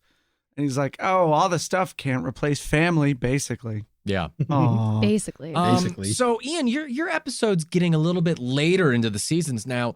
Mhm. Normally, Andy, I think you and most people, and Natalie, you probably agree that seasons 3 through like what 7 9. I would People say, usually cut it I off would at say 9. 9. perfect, right? We're Yeah. talking like every fucking episode is a smash hit of these seasons, and that's what you've told me in the past. Yeah, that's generally. I think most people will tell you it's probably like starting season 3 up through at least season Well, 7. the showrunner changed season 9 or 10. I think that it was season 10? 8 actually. Oh. And then I think that it was for 2 seasons, and then Al Jean's been doing it ever since. Oh, Al Jean's been doing it since? I thought that's when he stopped doing it. No, he's been for a long time. Okay, the because showrunner. because like there is a, well, people also say that they jumped the shark with the Principal Skinner being That was my next Armin question. Tamzarian. Armin Tamzarian, But I actually think, for me, I'd go up to probably like season 14 even to say there are plenty of quality episodes. Yeah, I mean, there's the spring break one. There's the one even where Flanders is dating a Hollywood starlet, and Singer? Where Ned Flanders in Tinseltown, and then he has this whole daydream sequence where he's in L.A. Wow. And Rod and Todd, he sees them, and they go. I just remember them going, "We're Jewish now, yay!" And then he runs into James L. Brooks. And he goes, "Hi, Ned. I'm James L. Brooks." He goes, "Oh, hi. Can I call you Jim?" He goes, "James L. Brooks is good." And he goes, "You like football?" He goes, "Yeah." He goes, "We don't have a team." And he's like, "Do you want some cake?" "Sure." "It's got a brandy glaze." Okay. And so there. So you're saying still up until season 14, there's some gems. I don't want to say specifically season 14, but somewhere around there. Okay. And I watched what I think of now as classic episodes, I realize are a little bit later, but that's like when I was watching it every Sunday when I was probably like 9 to 14 or whatever it is. And when I really remember falling off of it was the 300th episode with Tony Hawk. And 302nd, but go on. Oh, is that true? Okay. That's what they say in the episode. Oh, whoops. But then so wait, they call it the 300 episode and then they go 300. And she's like, 302 by my count. And she's like, shh. Oh my God. Yeah. I don't remember that. Huh. But that's the point where even as a kid, I was like, they seem to be relying heavily on celebrity cameos. Yeah. Mm-hmm. Oh, So yeah, what when- about for the two know-it-alls? Oh, boy. The savants. Where are you guys? I mean, pick it. You Here's- got to pick it. Cut it here's off. Put the line. My least favorite episode, and it was on all the fucking time. And my mom, because my mom watched The Simpsons with us. My dad watched it. We watched it while we ate dinner. And I want to get back to that, but let me know your episode. Okay.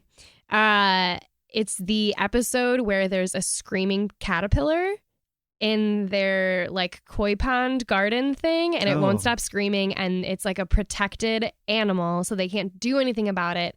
And The caterpillar screaming the whole episode. the caterpillar right? screams the whole episode. It's the most annoying episode. And then Carmen Electra with like her BOTs are like out in it, and I hate that episode so much. And if it came on, my mom was like, "We got to change the channel. I can't listen to the caterpillar scream."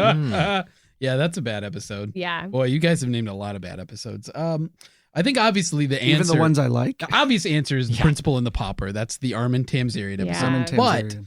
But allow me to make an alternative suggestion here. And they defended that. They defended that episode for a while, the writers. Yeah. And I think they still I do like that to the end episode. of the day. I think it's a also great like one. that episode. I get why people don't like it though. Interesting. Interesting. You like it? Interesting. I do. I mean, think really, Listeners, It has some funny things in it. you got to let us know, listeners, where you stand. Are you on a principal this. or a popper? Are you a principal or a popper? Let us know. Use the hashtag principal or popper. Yeah. yeah, and if you're a principal, you like the episode. That's right. And if you're a pauper, you don't like it. Yes. Yeah. So state whether you are. yeah. Tweet at us at Mr. Bunker Pod. and let You us know. must show who you are loyal to. Show your stripes. Are you a Seymour or an Armin? I'm going to throw this out here. Season 7, episode 24, Wow. Homer Palooza. When he's the cannonball guy? Yeah. Oh, I love With the that Red Hot one. Chili Peppers? I just watched it last week. And the Smashing I just watched it Pumpkins? last night, actually. All right. Here's why. In You're this a crotchety episode, old man now. No. I've never liked this Okay, episode. I have to look at season 8 now and defend. I've never liked this episode, but I'll tell you what happens in this episode. It's an okay episode. Homer takes it's got some of the hallmarks of later seasons episodes. Mm. There's a lot of celebrity guests who are playing themselves. It's got Smashing Pumpkins, Billy Peter Corgan. Frampton, it's got Cypress Hill. They're all playing themselves. It's all on this music tour, hullabaloo, that Homer takes Lisa and Bart in an attempt to seem cool to them. And they go to the music festival. Homer kicks a cannon that's got an inflatable pig in it. It hits him in the gut and he's fine. And he just on a whim becomes a carnival freak that travels with this music festival. It's very much like like one of the older episodes. Okay, I see. You one of the newer. Oh, yeah, newer episodes, later episodes, I should say. So it's. I see what you mean. This is like the germs, I think, the seedlings of what was to come. There's a blogger, a prolific blogger, who describes himself as a person who complains about things on the internet, but he writes a lot of stuff for this website called Dead Homers Society that's been pushing this idea called zombie Simpsons, that the actual Simpsons show ended some point in the 90s, and there's just been season after season of a show called Zombie Simpsons. I mean, it's a little over the top for me to go like with all this terminology, but this guy's name is Charlie Sweatpants. He said that a turning point was another season 7 episode 11, Marge Be Not Proud. Now, in this episode, what happens is the family's going to the try and save, I think, and they're going to get family pictures taken. Bart runs into Jimbo, Dolph, and Kearney. Jimbo has a football hilariously concealed under his knit hat, and they encourage him to get a 4-finger discount, which, you know, Simpsons characters only have 4 fingers, so they encourage him to shoplift. Bart shoplifts from the store. He shoplifts Bone Storm, the hot game, and what ends up happening is he gets plucked out of the family photograph while they're taking the pictures, yanked from the frame literally by try and save detective Don Brodka. And what happens later is that he really impacts his relationship with his mom, and she's very disappointed. And they go through this whole thing where she's like distancing herself, like it's time for Bart to grow up. And then at the end, he sneaks back into the house one morning and he's got something concealed in his jacket, and Marge thinks he's stealing again. But what he did is he went to the try and save and got a nice photograph of himself that he gives to her for Christmas. With a paid in full receipt. Right. And the reason that Charlie Sweatpants thinks that this is a bad episode, which is one, in full disclosure, I actually like. The reason he thinks it's a bad episode is because he sees this as the turning point where The Simpsons went from a satire on sitcoms to being an actual sitcom. That this... Because they learn a lesson. Right. That this episode, they learn an actual sitcom lesson rather than learning a lesson that's like a satirized version of a sitcom I don't lesson. know, but Bart learned plenty of lessons in the early seasons. You know, Bart the General, and when he when they go to goes the wig, to France, when he pretends to be a smart Bart the Genius. Yeah, like I don't necessarily agree with this opinion. But I know what you mean, because like there's episodes where they're supposed to learn a lesson, like when Sherry Bobbins comes and tries to help the family, Right. and then they have like a big singing sequence when they're like, "We're happy just the way we are." Right. Good songs in that one. And so like literally nothing changes, Getting but they're like, used "Well, to that was never nice," getting you know. noticed. So it was like the antithesis of what a sitcom is supposed to be. Right. So, yeah, I don't know if I'm agreeing with this. In fact, Artie Suit Pants is going to call out Charlie Sweatpants right now. Whoa. Hey, take off your pants, because you're taking a shit. You're actually wearing Adidas track pants. I'm already track pants, baby. Slav style. Which is better than sweatpants. Can we see your gold chain? I'm so comfy. Where's He's wearing your- his Ukrainian tuxedo pants. Yeah. Dos Where's Vidania, Charlie Sweatpants. your Honda Civic is outside pumping techno? Yeah, baby. Hard style. So this begs the question here. I mean, obviously they've written so much stuff over the years. It's just, again, kind of lends credence to this whole they're time travelers kind of thing, which, I don't think any of us buy, but we'll get to our verdicts. But I do want to talk a little bit about, experiencing The Simpsons, because Ian, you're one of the few people I've met like me who wasn't allowed to watch the show. Mm-hmm. And I find that so interesting. I've met plenty of people. Really? Well, maybe it's because I seek other people like me. So much like being like, Just seek other people in general, unlike Art. yeah, and everyone else is running away from me, so I have to look for them. But much like being like, And I'll hey, stay and make awkward eye contact. yeah, And you, awkward eye contact. Awkward or just talking Orca, weird. orca Just contact. Even that I struggle with. But so, I mean, what do you think are some of the reasons for that? And Natalie, obviously you can chime in too with, It seems like I'll your whole chime in. family seems like it's like you're having a fun experience and enjoys humor. We have a whole family story about it, but yeah, I'll let Ian go to it. Oh, I mean, I think for sort of the, what are they, Lutheran Simpsons? They're some kind of Protestant, yeah. Yeah, like it's for the same reason they're satirizing people that are kind of like goody two shoes Christians, Right. is that if you are somebody who's a little bit more conservative or a little bit more Yeah, like you would get offended you by wanna that. you want to protect your kids from anything about sex or like it's one of the problems that I think is the big difference between like America and Europe is like I could watch violent movies. Yes. That was never a problem. I could watch Terminator. I could watch The Matrix or whatever. Right. Like that was fine. Predator. But when it came to things about sex, which really I think that's the main thing with The Simpsons. Interesting. Is, Marge and Homer.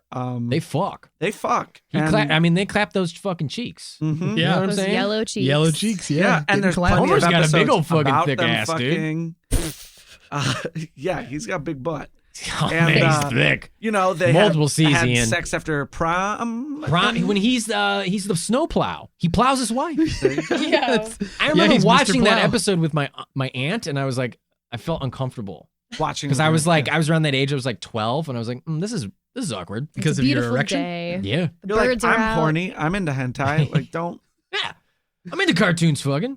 Yeah. Not Well, you for know us. you are. Okay, my take God. it That's easy. Art. interesting though, Ian, because I don't think that my family was like that. I just think that like, I don't know. I guess I never really asked them, but I think they always viewed cartoons as like childish, stupid. Like No, I they could didn't watch like plenty of Rocco's cartoons, Modern so, Life. yeah. They didn't like Ren and Oh. Stimpy. Oh man. They thought it was like. I feel like my dad would always What say about stuff. Rugrats? Could you watch Rugrats? Yeah, like maybe like Rugrats was fine, but I feel like cartoons were kind of like you're too old for that now. You don't need to be watching that We'll be kind of watching silly PBS. brain. They would call it like. Brain junk? Yeah, or probably like, no, some they'd be like, variation oh, you're of junk watching food something or real something. smart, huh? Oh, Like, wow. Dude, like real sarcastic. Like, oh yeah, you're really educating yourself. I'd go as far as to say they were condescending. a little bit. Right. Maybe that's Yeah. why I am the way I am. We all are the way we are because of Because our Art's parents. parents was We condescending. are who we are. Nature. We are. But Natalie, your family embraced the humor and Oh, joy of The definitely. Simpsons. My grandma didn't like it because she lived with us for a little while, but she like dealt with it. But whatever. My family loved it though. Like my mom, my dad, and my brother and I. And my brother's older too, so I think like that has something to do with it. Because when The Simpsons came out, my brother was like 2. But we always watched The Simpsons growing up. We had a TV in our kitchen, and this is like a famous O'Sullivan family story. My brother, my mom, my dad, and I are eating dinner together, and like we're watching The Simpsons, and my brother and I are not talking, not paying attention, like we're just watching TV. And my dad is asking us about our day and trying to like communicate It's like with the us. show. And we're just like eating and not listening to him. And he's like, "All right, that's it. I'm done. This is ridiculous." And he gets up and he unplugs the toaster. And so we just start like railing on him, like making fun of him. We're like, "Oh, we're not gonna have toast. We're not gonna have Pop-Tarts. Oh, how could you?" Like my mom is like crying, laughing, and it is like a famous story that we tell about my dad. Also when he That's shaved off cute. his That's awesome. eyebrow. Also when he glued his lips together. That's fun.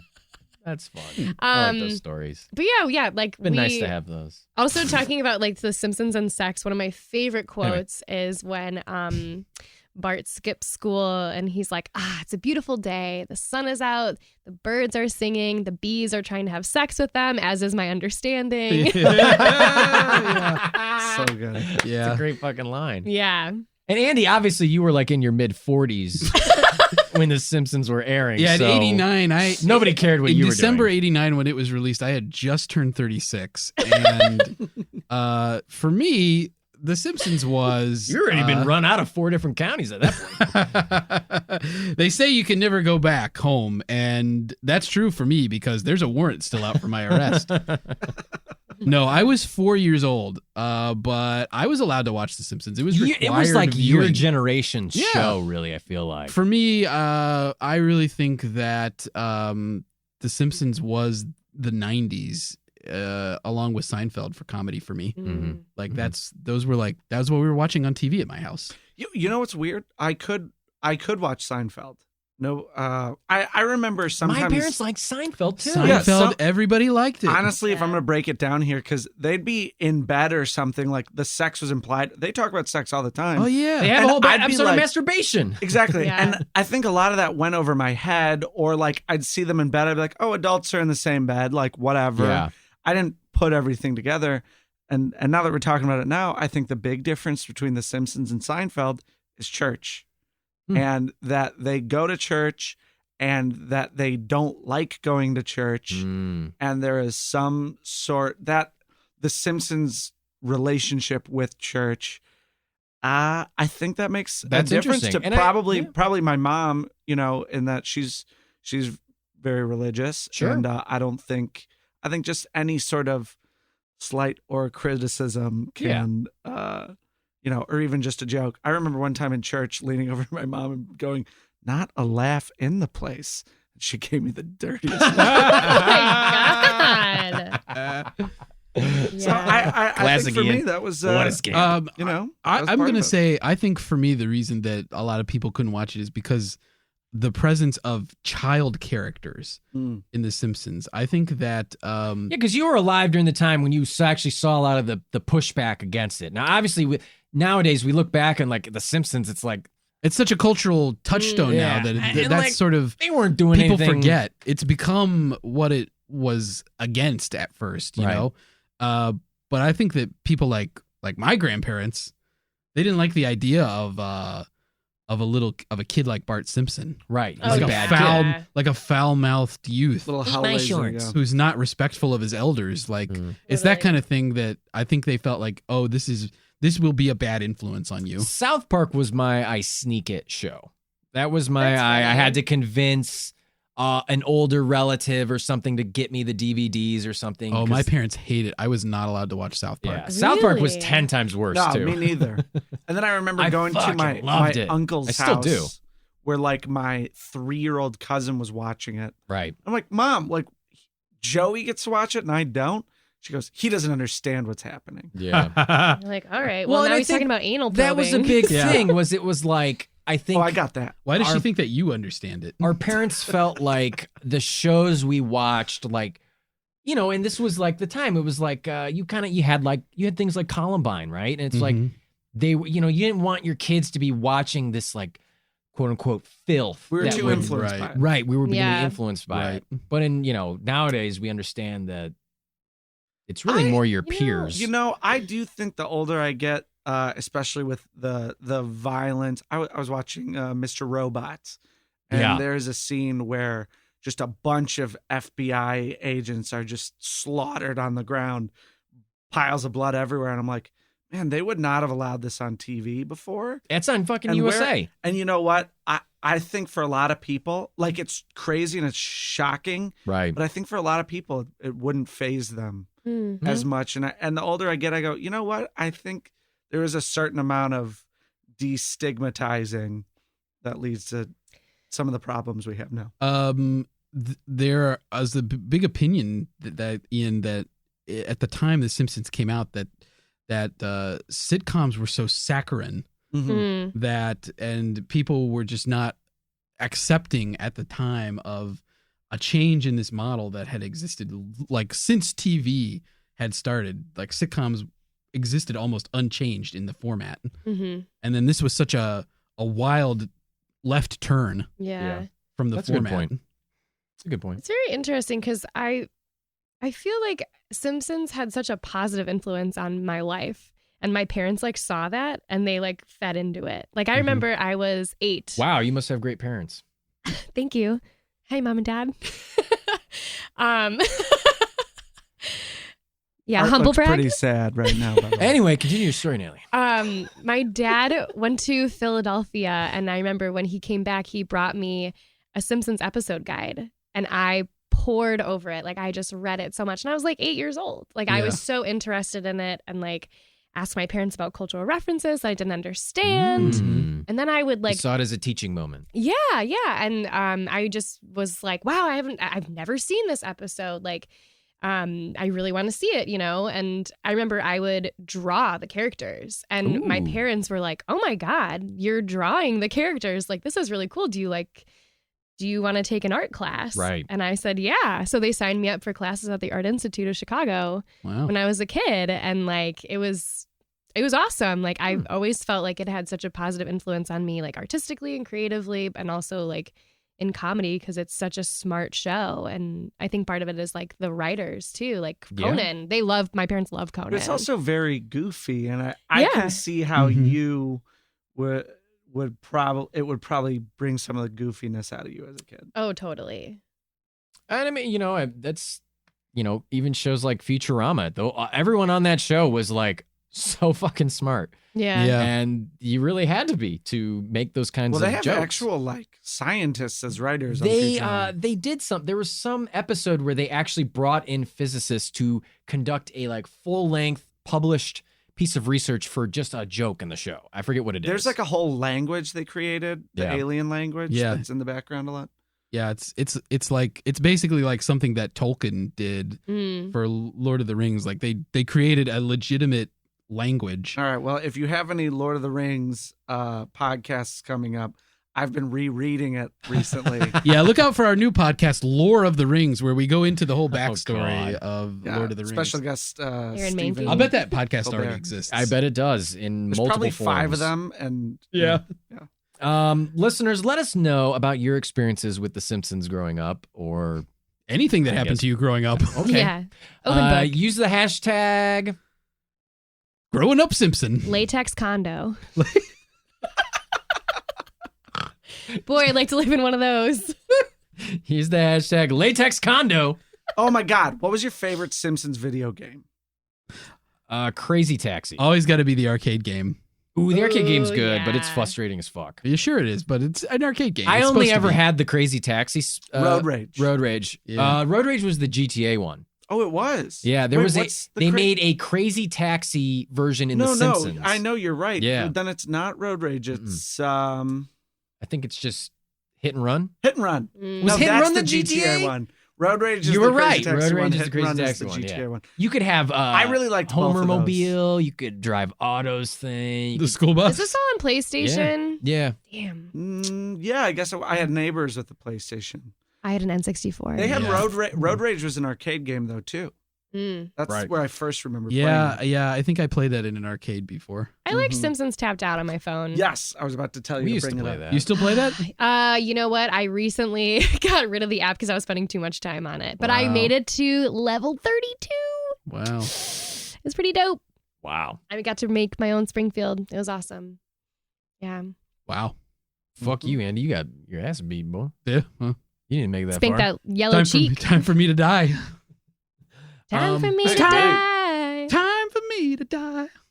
Well, folks, should we get to our verdicts on this topic? I mean, I think we already kind of know where we're getting at. Yeah. Obviously, Ian and Natalie, you've listened to the show before, but we're going to give our verdicts on a scale of case closed to case confirmed, and everything zero on the scale being plausible, and everything else is in between. Or you can think of it as, I guess, 0 to 100.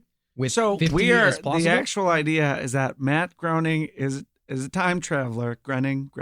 That these Simpsons Okay. possess some kind of There's a conspiracy right precog, Right. there. How do you say the name? precog clairvoyant powers in order to predict the future, and that's how they got these a couple of jokes, Or that they have access to time travel technology. a and couple they of have, random gags, and that they've seen the future and they've embedded clues into the show. and they didn't use it to benefit themselves in any way other than to write a couple jokes in their already successful TV show. Yeah.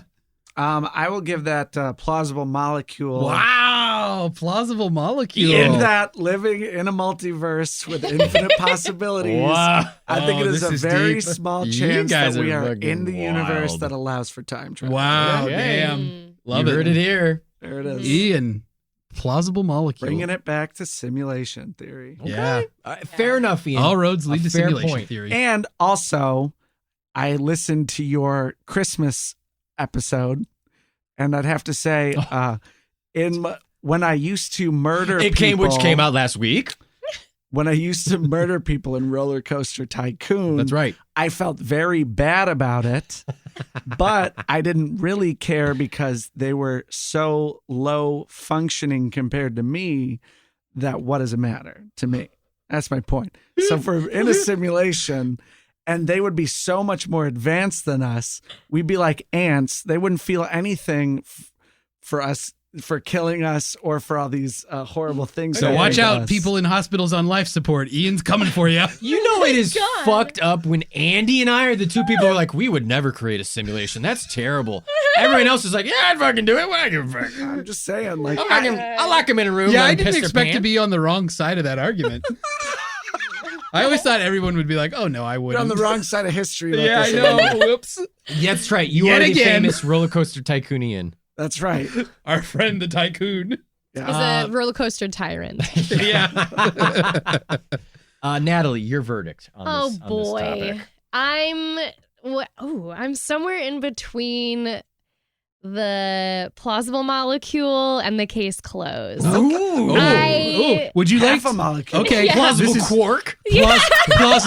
plausible atom. Oh my goodness. Add it to the scale. Oh yeah, I'm gonna split. Justin Link, get on that. I'm gonna split these atoms with a hammer, just the old-fashioned way, at the nuclear power plant.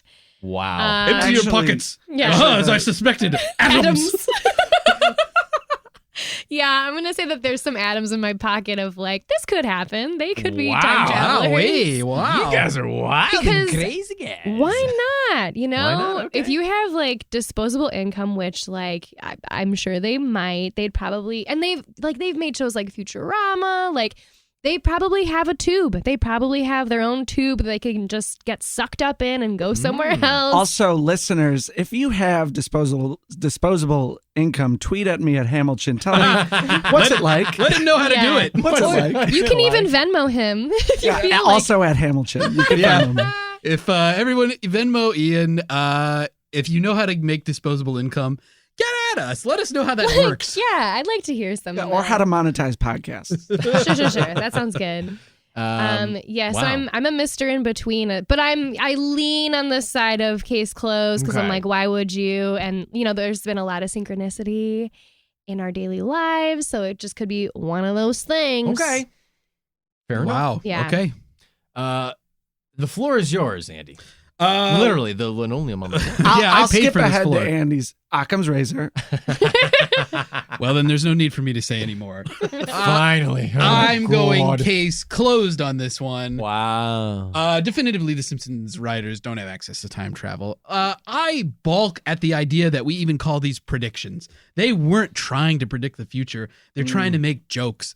If you say something that comes true later, you're not trying to predict it. You were just saying something, and then it just happened to come true.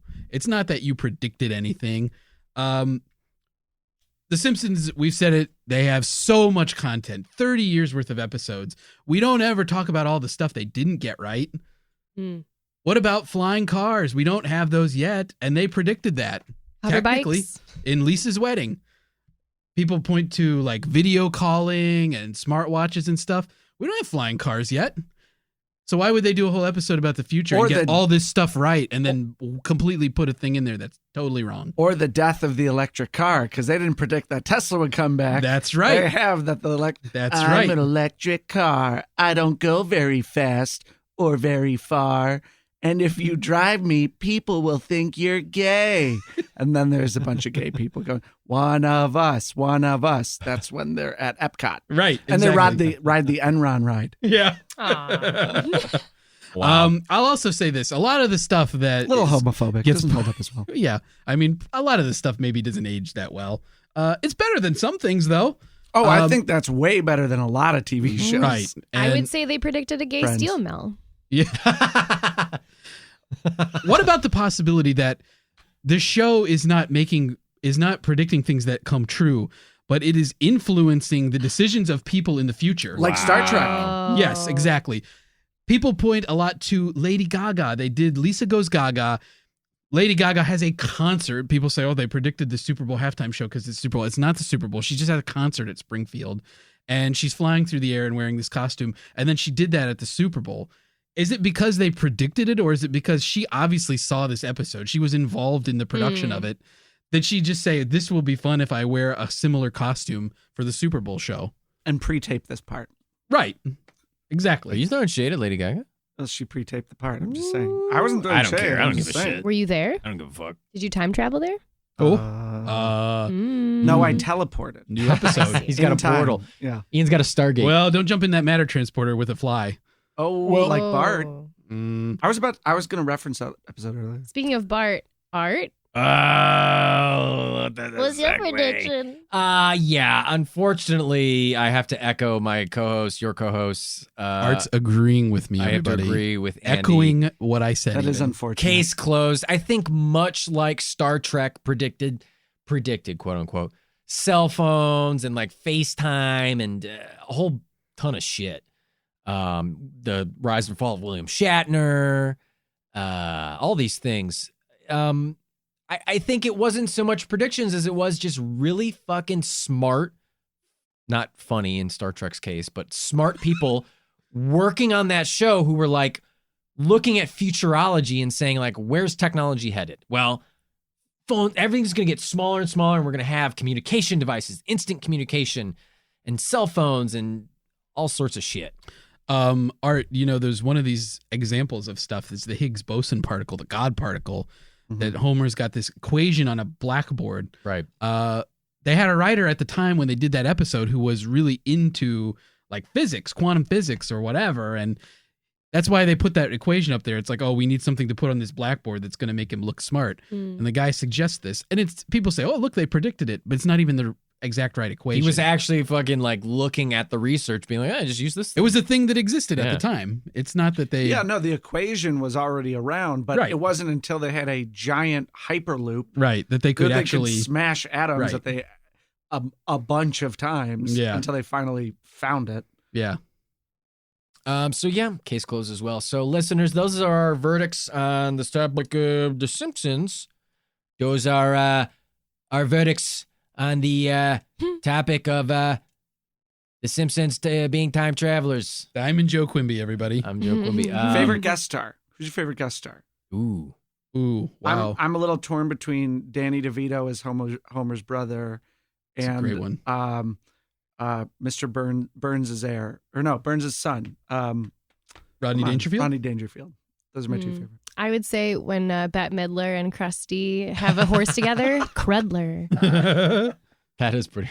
I've seen that one. I don't know enough to say anything. No, come Unfortunately. on. Come on, they've got That's stars never all the stopped time. you. That's the never only stopped one you I can before. remember is Michael Jackson as Leo Kropotsky, right? Or whatever his Leon name is. Kompowski. Leon Kompowski. Yeah. An An episode you can't see anymore. Oh, really? Yeah, they pulled it. It's not on Did Disney they pull Plus. it from Disney Plus? Interesting. Yeah.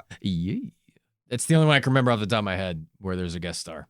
But Michael Jackson's not listed in that one. Right. Same with the guy from The Graduate. Come on, Dustin Hoffman. Dustin Hoffman. He's not listed in that episode either, right? Yeah, and Lisa Lisa Substitute, Substitute. he has a pseudonym, and so does Michael Jackson. I can't remember what their John other K. names are. Smith is the Michael Jackson one, I believe. Yeah, you might be right about that, Natalie. One I time we believe went you. to Simpsons trivia, and Oh. Natalie had it was amazing. We did the best in the first round because of her. We got every single question right. And then we had a tiebreaker question where us and another group sent up, somebody to answer a tiebreaker question. And They sent me up. Yay. what was the question again? So the question, it was a lightning round. Whoever rose their hand first between me and this other girl. The question was, when Bart works at Maison Derriere, which comedian does he have to fill in for? Wait, I can't remember. Yeah, and like a who's bolt of lightning, Natalie. Oh, wait, I remember. Whose suit did whose he suit wear? does he have to wear? And I said Mel Zetz. Mm-hmm. You won? Yeah. It's Mel Zetz. Yeah. Like, God damn. I don't care if he's filling in for Mel Zetz. Yeah, Exactly. right? Exactly. but wait, that's a different episode. No, it's not. No, that's the Isn't it? same one. Yeah, it's the same one. I swear they reference Mel Zetz again at some other point. Anyway. Good, really good, like two very solid plots in that episode. Yeah. Bart Wow. of Darkness. Yeah. And another one that I love all the ones with songs. Yeah, they have a lot of good music on the show. If it has a good song in it, it's up there for me. Wait, is it Bart of Darkness or Bart After Dark? I think it's Bart After Dark. Yeah, I think it's Bart After Dark, and Bart of Darkness is when he breaks his leg on the Right. pool, and it says mill pool. which is the reference art for you, where I I've said seen that everything episode. wmarked up in a neat little package. Mm. That's the Marge one is where away he's on doing like a Rear Window, right? Yeah, Maud's away on like a missions trip. They think Flanders kills his wife. That's right. Oh my God, people should tweet in what the references are during the research. I guarantee you, I will put this. No other podcast has ever made more Simpsons references in a script ever. Unless maybe there's a Simpsons podcast. Yeah, out there there. is That's one. There are And, Simpsons podcasts yeah. out there. Oh, there So you go. Probably Certainly beat are. us. But hey, we're up there. We're contending. non-Simpsons podcasts making this many Listeners, Simpsons references. Let us know what you think. Send us emails, MrBunkerPod@gmail.com. Tweet or DM us on Twitter and Instagram at MrBunkerPod. Venmo me. Venmo Ian. At Hamilton. Check us out on YouTube. I guess just Mr. Bunker Pod. I don't know if I changed it. Very fun video, by the way. There's a fun Yeah, video up there. so funny. Fun Christmas video. I'd plug that for you. Follow From us the on archives Twitch here at at Bunk Mr. Tech. Bunker Pod as well. I think that's all the social media. Fabulous. Got them all. Guys, And Happy New Year. speaking of Happy New Year's, it's New Year's Day. It's 2020. It's a new year. Why don't we go around the table as Andy uses his nose, much like a tiny pig, to move the microphone? Oh. It's mostly my cheek. Let's say some New Year's Tiny pig. resolutions. What do we want for 2020? Who do we want to be? What do we want to accomplish? 2019 was a stellar year. The inception of this podcast. And thanks to every listener and our wonderful guests who come on and make it so special. Aw. I only hope that 2020 can bring even more fun. Also, I would love to get a hydraulic penis installed. Installed where? On the wall, In your car. In his mattress. under the toilet. A little bit of both. We'll see what 2020 brings, what baby New Year brings to me. Anyway, what do you guys want to say? What's your New Year's resolutions? Well, I want to act more. And I do want to finish the play that Ian and I are writing. Oh. We're writing a play We're about writing a new play. biosphere. Oh. Yeah. So we've been doing a lot of research. Like a new Like a- biome? A new biodome? So this is like a reboot of the Pauly Shore movie? Oh, yeah, for sure. Oh, nice. Something like that. Yeah, What's a something like biosphere? that. A biosphere, well, technically, like the Earth is a biosphere. Oh, so it's like a sci-fi. So the actual Play. thing is called Biosphere 2, and that's in reality. In the 90s, it was this giant science experiment / art project where a building had all kinds of different environments in it, Yeah. like a desert and a jungle and An an ocean. And 8 scientists lived in the biosphere. / artists. Did Slash Simpsons artist. do a bit about? Isn't that the plot of the Simpsons movie? Yeah, there is a big part of that. Yeah. Wow. They- Although that's more like The Dome with Stephen King. The dome. Yeah, but it is Simpsons predicted this play. technically a biosphere. Yeah. So in Biosphere 2, which is like a real thing that actually still stands today in Arizona, 8 scientists lived there for 2 years and had to like grow their own food and harvest these crops and study all different sorts of things. So like, is this is like about people living in a new biosphere and their interactions. yeah, Exactly. exactly. Ooh. Yeah. So it's been Okay. super fun to research, I and bet. oh, I forgot to renew my library books before I left. It's New York. okay. It's a Alright. library. They down got the rid street of from us. fines. Yeah, there's no They- fines. Just Well, here there isn't. wait. No, you- same with us. There, like she had them for 3 weeks. They charged her 14 cents for like 6 books, and now we're a month out from the same books.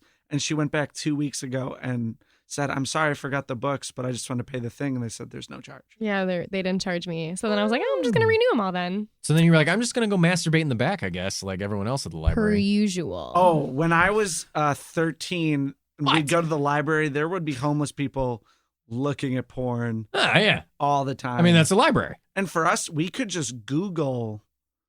We would just Google porn. Oh, It was Google wasn't super around. easy. Boobs.com. yeah. We would have to And at the library, Yahoo they didn't have any search censors on. It was so strange. Is that your New Year's resolution for this year? to jerk off more. In the library? I'm gonna start Google binging more my porn at the library. Bing. Does Bing still exist? Yeah. I'm gonna ask Jeeves where the good porn at.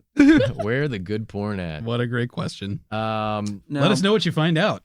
Yeah. My New Year's resolution is to next year write actor on my taxes, performer, or whatever. Okay. That's how I want to make the majority of my money. That's what you want to say. On the part where your profession is, or are you just going to like scrawl it in the margins? Oh, I'll cheat on my taxes like every other. And the part that says, please do not write here. Okay, but I'm an actor. I'm an actor. I do what I want. Out of my Okay. way, I'm an actor. So 2 very creative, wonderful resolutions. Andy? I literally just resolved to do this earlier today at my you're wife's so great. behest. You're so great. And you're going to like this one, Art, because you've been bitching about this for years. I'm going to do a sleep study and figure out why I snore so much. Whoa! I'm fucking shocked, bro. I have slept with Andy. Not like that. Wow, there's not a lot of We're room here in the step bunker. co-hosts. You get lonely. I We're understand. step It's co-hosts. cool down here, It's okay? fine. We're step co-hosts. Thank you, Mr. Ian. And we're going to keep saying it, by the way. I'm just going to... That's my whole comedy routine, is just to keep saying it until they at least give me a pity laugh. Is there a conspiracy about why there's so much incest porn now? There is. And maybe we'll get to it one day. But... Right in. I don't think there's a conspiracy. It's hot. Fucking that. God. Who didn't want to have sex with a step sibling or parent? Who didn't get a hot step sibling? when I they were wished my younger? parents would have gotten divorced just so I could bang some siblings. No. Just so I could play video games with my boner out, and then my stepsister walks in and says, "Whoa!" And my stepmom. yeah, at the same time. Andy, I cannot wait for you to get this sleep study done. Andy and I shared a room together as part of our trip to New York. That was so many years ago. It was a long fucking time ago. Yeah, and like Andy 6 years snored before I like a fucking monster. I mean, he would put the skunk ape to shame with your fucking snoring, you pig. My God. You fucking beast. You know what? I always thought it was funny You when I was half listening man. to it, but now that Now I'm here, it's not I pleasant. see the anger. It's brings so it on abusive. himself. Look at him. Why? Whoa, no. No. I'm not letting him get away with Oh, this. hashtag poor Andy. No. listeners. Yeah. Poor little This- piggy Andy. This fucking Andy sympathy. Unfounded. I will say, Andy, it doesn't help that you have a bag of truffles with you. And I'm covered in filth. I eat from a trough. That's just what they give you down here. though. Andy snores like a fucking monster beast. Something like a train. It sounds like a train and a truck horn combined. I've never heard something so loud in my life. And we told him this, and he was like, "You guys are fucking nuts. I don't do this." And we told him this over and over and over again. You snore. The second time we roomed together, Cincinnati? Was it the Detroit Detroit. Improv Or Festival? was it Detroit? Because you're wearing The that shirt shirt I'm right wearing. now. Detroit predates Cincinnati. Yeah. In the Union? in What the came Union. first, Ohio or Michigan? It was Probably Ohio. Yeah, it was Ohio, and Toledo was a disputed zone when Michigan was becoming a state. Okay, but do you know why Maine's a state? Huh? Do you know why Maine is a state? Lobsters? Or... Stephen King? No. Yeah, so Stephen King could have a. I think place that's to a set all of his conspiracy that books. Maine doesn't actually exist. That it's just a Stephen King That's good. invention. I'll just let everyone look it up. I'm not going to answer that. question. Oh, okay. That's some dispute Bing with it, Canada, everybody. I think. Ask Jeeves, listeners. Yeah, ask your Jeeves. Ask Jeeves. Andy, I commend you on this sleep study. I'm proud of you, and I hope you take it, and I hope it goes well, and I hope they find out what's wrong with you in a lot of ways. I just hope for a swift, reliable death. Yeah, are they going to give you a CAT scan of any kind while this is happening? No, I don't think there's any need to get cats involved. Oh, God. Boy. What Well, about you, Art? I already said, I think Yeah, Natalie's Oh, not your listening. hydraulic penis. my hydraulic penis, and that, the show keeps going well because it's enjoyable, it's fun to do, and I mean, I will say, I'm going to just go ahead and plead to the listeners. This is a crime, and you are culpable. Right. Yeah, it's true. I also hope, we just got health insurance, which is dope. So I hope you guys have health insurance for all the, wear and tear that Mr. Bunkers put you through. yeah, Yeah, a our lot of head deductibles injuries. are fucking. Yeah. We got tiny ass deductibles. Oh, well, that's actually a good thing. Oh, wait, no. Yeah, that's a good thing. Yeah. Yeah. If you have small deductibles, that's 'Cause it great. means Yeah, run we it know out we're and going to have a we- lot of expenses. Oh, Small yeah. deductibles, thick asses. Yeah. Deductibles as small as our tender waists. And expenses as big as our buns. Coverage as thick as our big fat asses. This episode brought to you by Bunker Life Insurance. Coverage as thick as our two co-hosts' asses. Coverage as thick as beautiful thighs. Oh my God! All right, And folks, with just Coverage as much as coverage. thick as Lizzo. Coverage as thick as maple I syrup and frequently twice wear as her sweet. outfit that she wore to the Lakers I knew game. he was I gonna dress say like that. that a lot of times. Yeah, I don't You see the did controversy. cut the ass out of your track pants. Well, I'm a big today. fan of Rikishi, so I the wrestler. I'm going to have to ask Jeeves about that. Mm. Anyway, I think we got to wrap it up here, folks. We got to get out of this bunker. Yeah, I'm We've been down here sweaty. too long. We're sweating. I can't believe that. Does Mr. Bunker play loud opera music every time you're trying to research? Because the fact that he demands we research topics, but then distracts us with opera music and then whips us for not researching fast enough.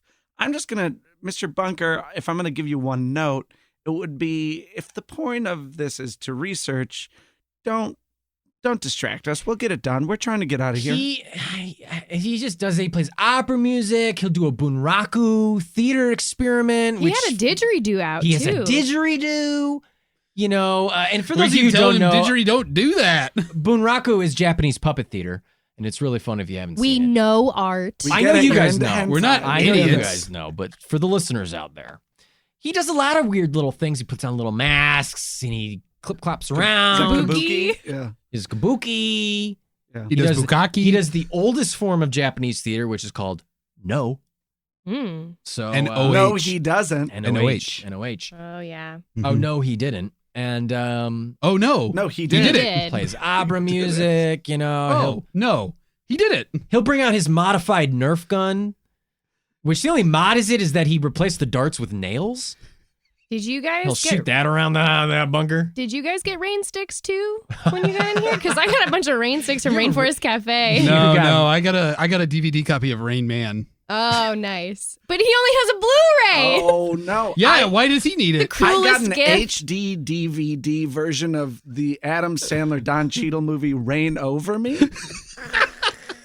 There's an obscure one. Oh God. Okay. I got a fat head of Rain Wilson. All right, you do one.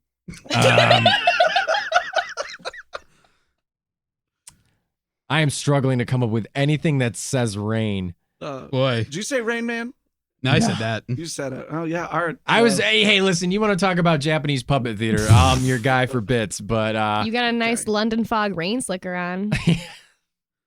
I'm afraid I don't know what that is, but I hope it's cool. A rain slicker? You look like Paddington Bear. Yeah, it's like a trench coat. Oh, okay, so I'm adorable. Okay. Oh, all right. People are You're no obsessed Paddington with Bear. Paddington 2, and I don't know why. Because he's cute as fuck. Oh, that's fine. Speaking of cute I as ate fuck, a lot of pudding. The ring fell off your pudding can. Pudding ton, too. Speaking I of ate pudding, so much pudding. speaking of pudding, why don't our lovely guests? Why don't you go ahead and do a pudding pop plug, and go ahead and plug something? Let the listeners know where they can follow you, where they can find you.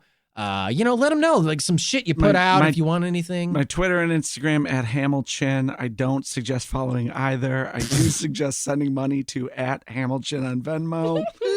I do produce a podcast called Stripped. It is hosted by Jennifer Ho and Michael C. Bryan, and it is about mindfulness, spirituality, and their very fucked up childhoods. I a great show. I would plug daily meditation because I got into it this year and it just really helped with my anxiety in general. That's great. So just like it just makes everything a little easier. Good So for you, Ian. I'm gonna plug it. Okay, Cool. Nice. great plugs. My Instagram is at Cottontail Bandit, and my Twitter is at Cottontail Nat. And you can find me on there, posting some random stuff Sure. and doing it up. And And we're gonna be making some videos in January. yes, and I'm super excited about that. we're going to be putting them out under. I don't know what we're starting a comedy team. We don't know what our name's gonna be. That's okay. We're a duo. We want to be an improv team for years called Macaulay Foreskin. At the time, Well, if we were Yeah. just an improv team name, I'd say we do it. But if we want to do a full blanket comedy troupe Right. thing, Yeah. it's probably not the best name. Yeah. well, at the time I had shorter hair, so we would say that we both looked like Macaulay Culkin. No, that she looked like Macaulay Culkin and I look like Kieran Culkin. And we were brothers. and neither Or of us have a foreskin, so Right. there you go. Snip, Yeah. snap, Catholic boy. What? Yeah, I can't wait till those videos come out on Pornhub. Here's a yeah. question. Would you circumcise your children? No. Wow. Andy is very No, and I on didn't. this topic. Yeah. I let a agree. doctor do I it. agree No, now. I didn't. Just kidding. Oh my no, I'm just kidding. god! I'm just kidding. We didn't have him circumcised. I don't have children, and I haven't researched this at all. Circumcision is a medically unnecessary surgery. Mhm. According to what And- Andy has told me, it doesn't seem like it's necessary. The only people that should do it are people who have religious traditions, and I think those people honestly should reconsider why But- they do that. You know what? I want my kid to have the coolest looking fucking dick in the world. Agreed. Hydraulic. Yeah. Well, Hydraulic. what if the circumcision wasn't cutting it off? It was cutting it into like a cool design. Yeah, like a topiary. Hell yeah. Hell yeah. Yeah, I went like a Trim- zigzag. Yeah, trim your foreskin into like a swan. Yeah, some sort of tartan pattern. Yeah. I see. I'm down to clown with that. Yeah. Okay. So that I guess that's what I have to plug. Okay. Well, hey, A you know what? foreskin that looks like a zigzag. Nice. Yeah. You should plug that up. Yeah. Yeah. Or a nice folded crane. Yeah. Yeah. Origami. Mhm. Yeah. Anyway, thank you both for being here. Thank you. For joining us here in the bunker. And Andy, Thank you for kidnapping us, Mr. Bunker. Yeah, thank you. he appreciates that. Oh, here's a He conspiracy theory. appreciates that. I think that Mr. Bunker is just art. Okay, I said it. I have seen them in the room together before. Okay, Oh, good. okay, Yeah, cool. I'm All not- right, good. I wasn't sure. Debunked. That's what's a debunked. conspiracy Case theory. closed, Ian. Okay, It could be a weird costume though. that's right. Mm. No, I mean, this is not. I mean, I'm Art- not Mr. Maybe Bunker. art doesn't exist. He's just a little bit of. He just seems a little bit like a psychopath to me. Art- That's just my point. Oh yeah. I've yeah. known him for years. He seems a little bit like a psychopath. Oh yeah. He's definitely like he's I mean, a danger to everyone in this room. well, I mean, We're having fun. yeah. for now. We That's can read fine. the DVD pamphlets. You can cut this theory out, by the way. Okay. Well, then we're gonna leave it in. Okay, Cut it out like a foreskin. cut it out with a zigzag pattern. Yeah. Yeah, we're only going to leave the most important parts of it. All foreskin talk, Oh my god. all the time. The Mr. most Bunker's lubed Conspiracy parts. Podcast. Here on our new podcast, Foreskins in a Wedding. God. All right. For the titular Mr. Bunker and for my esculent co-host, Andy Hart, I'm Arthur Stone saying that was the whole enchilada. You get that reference? Simpsons reference? Yeah.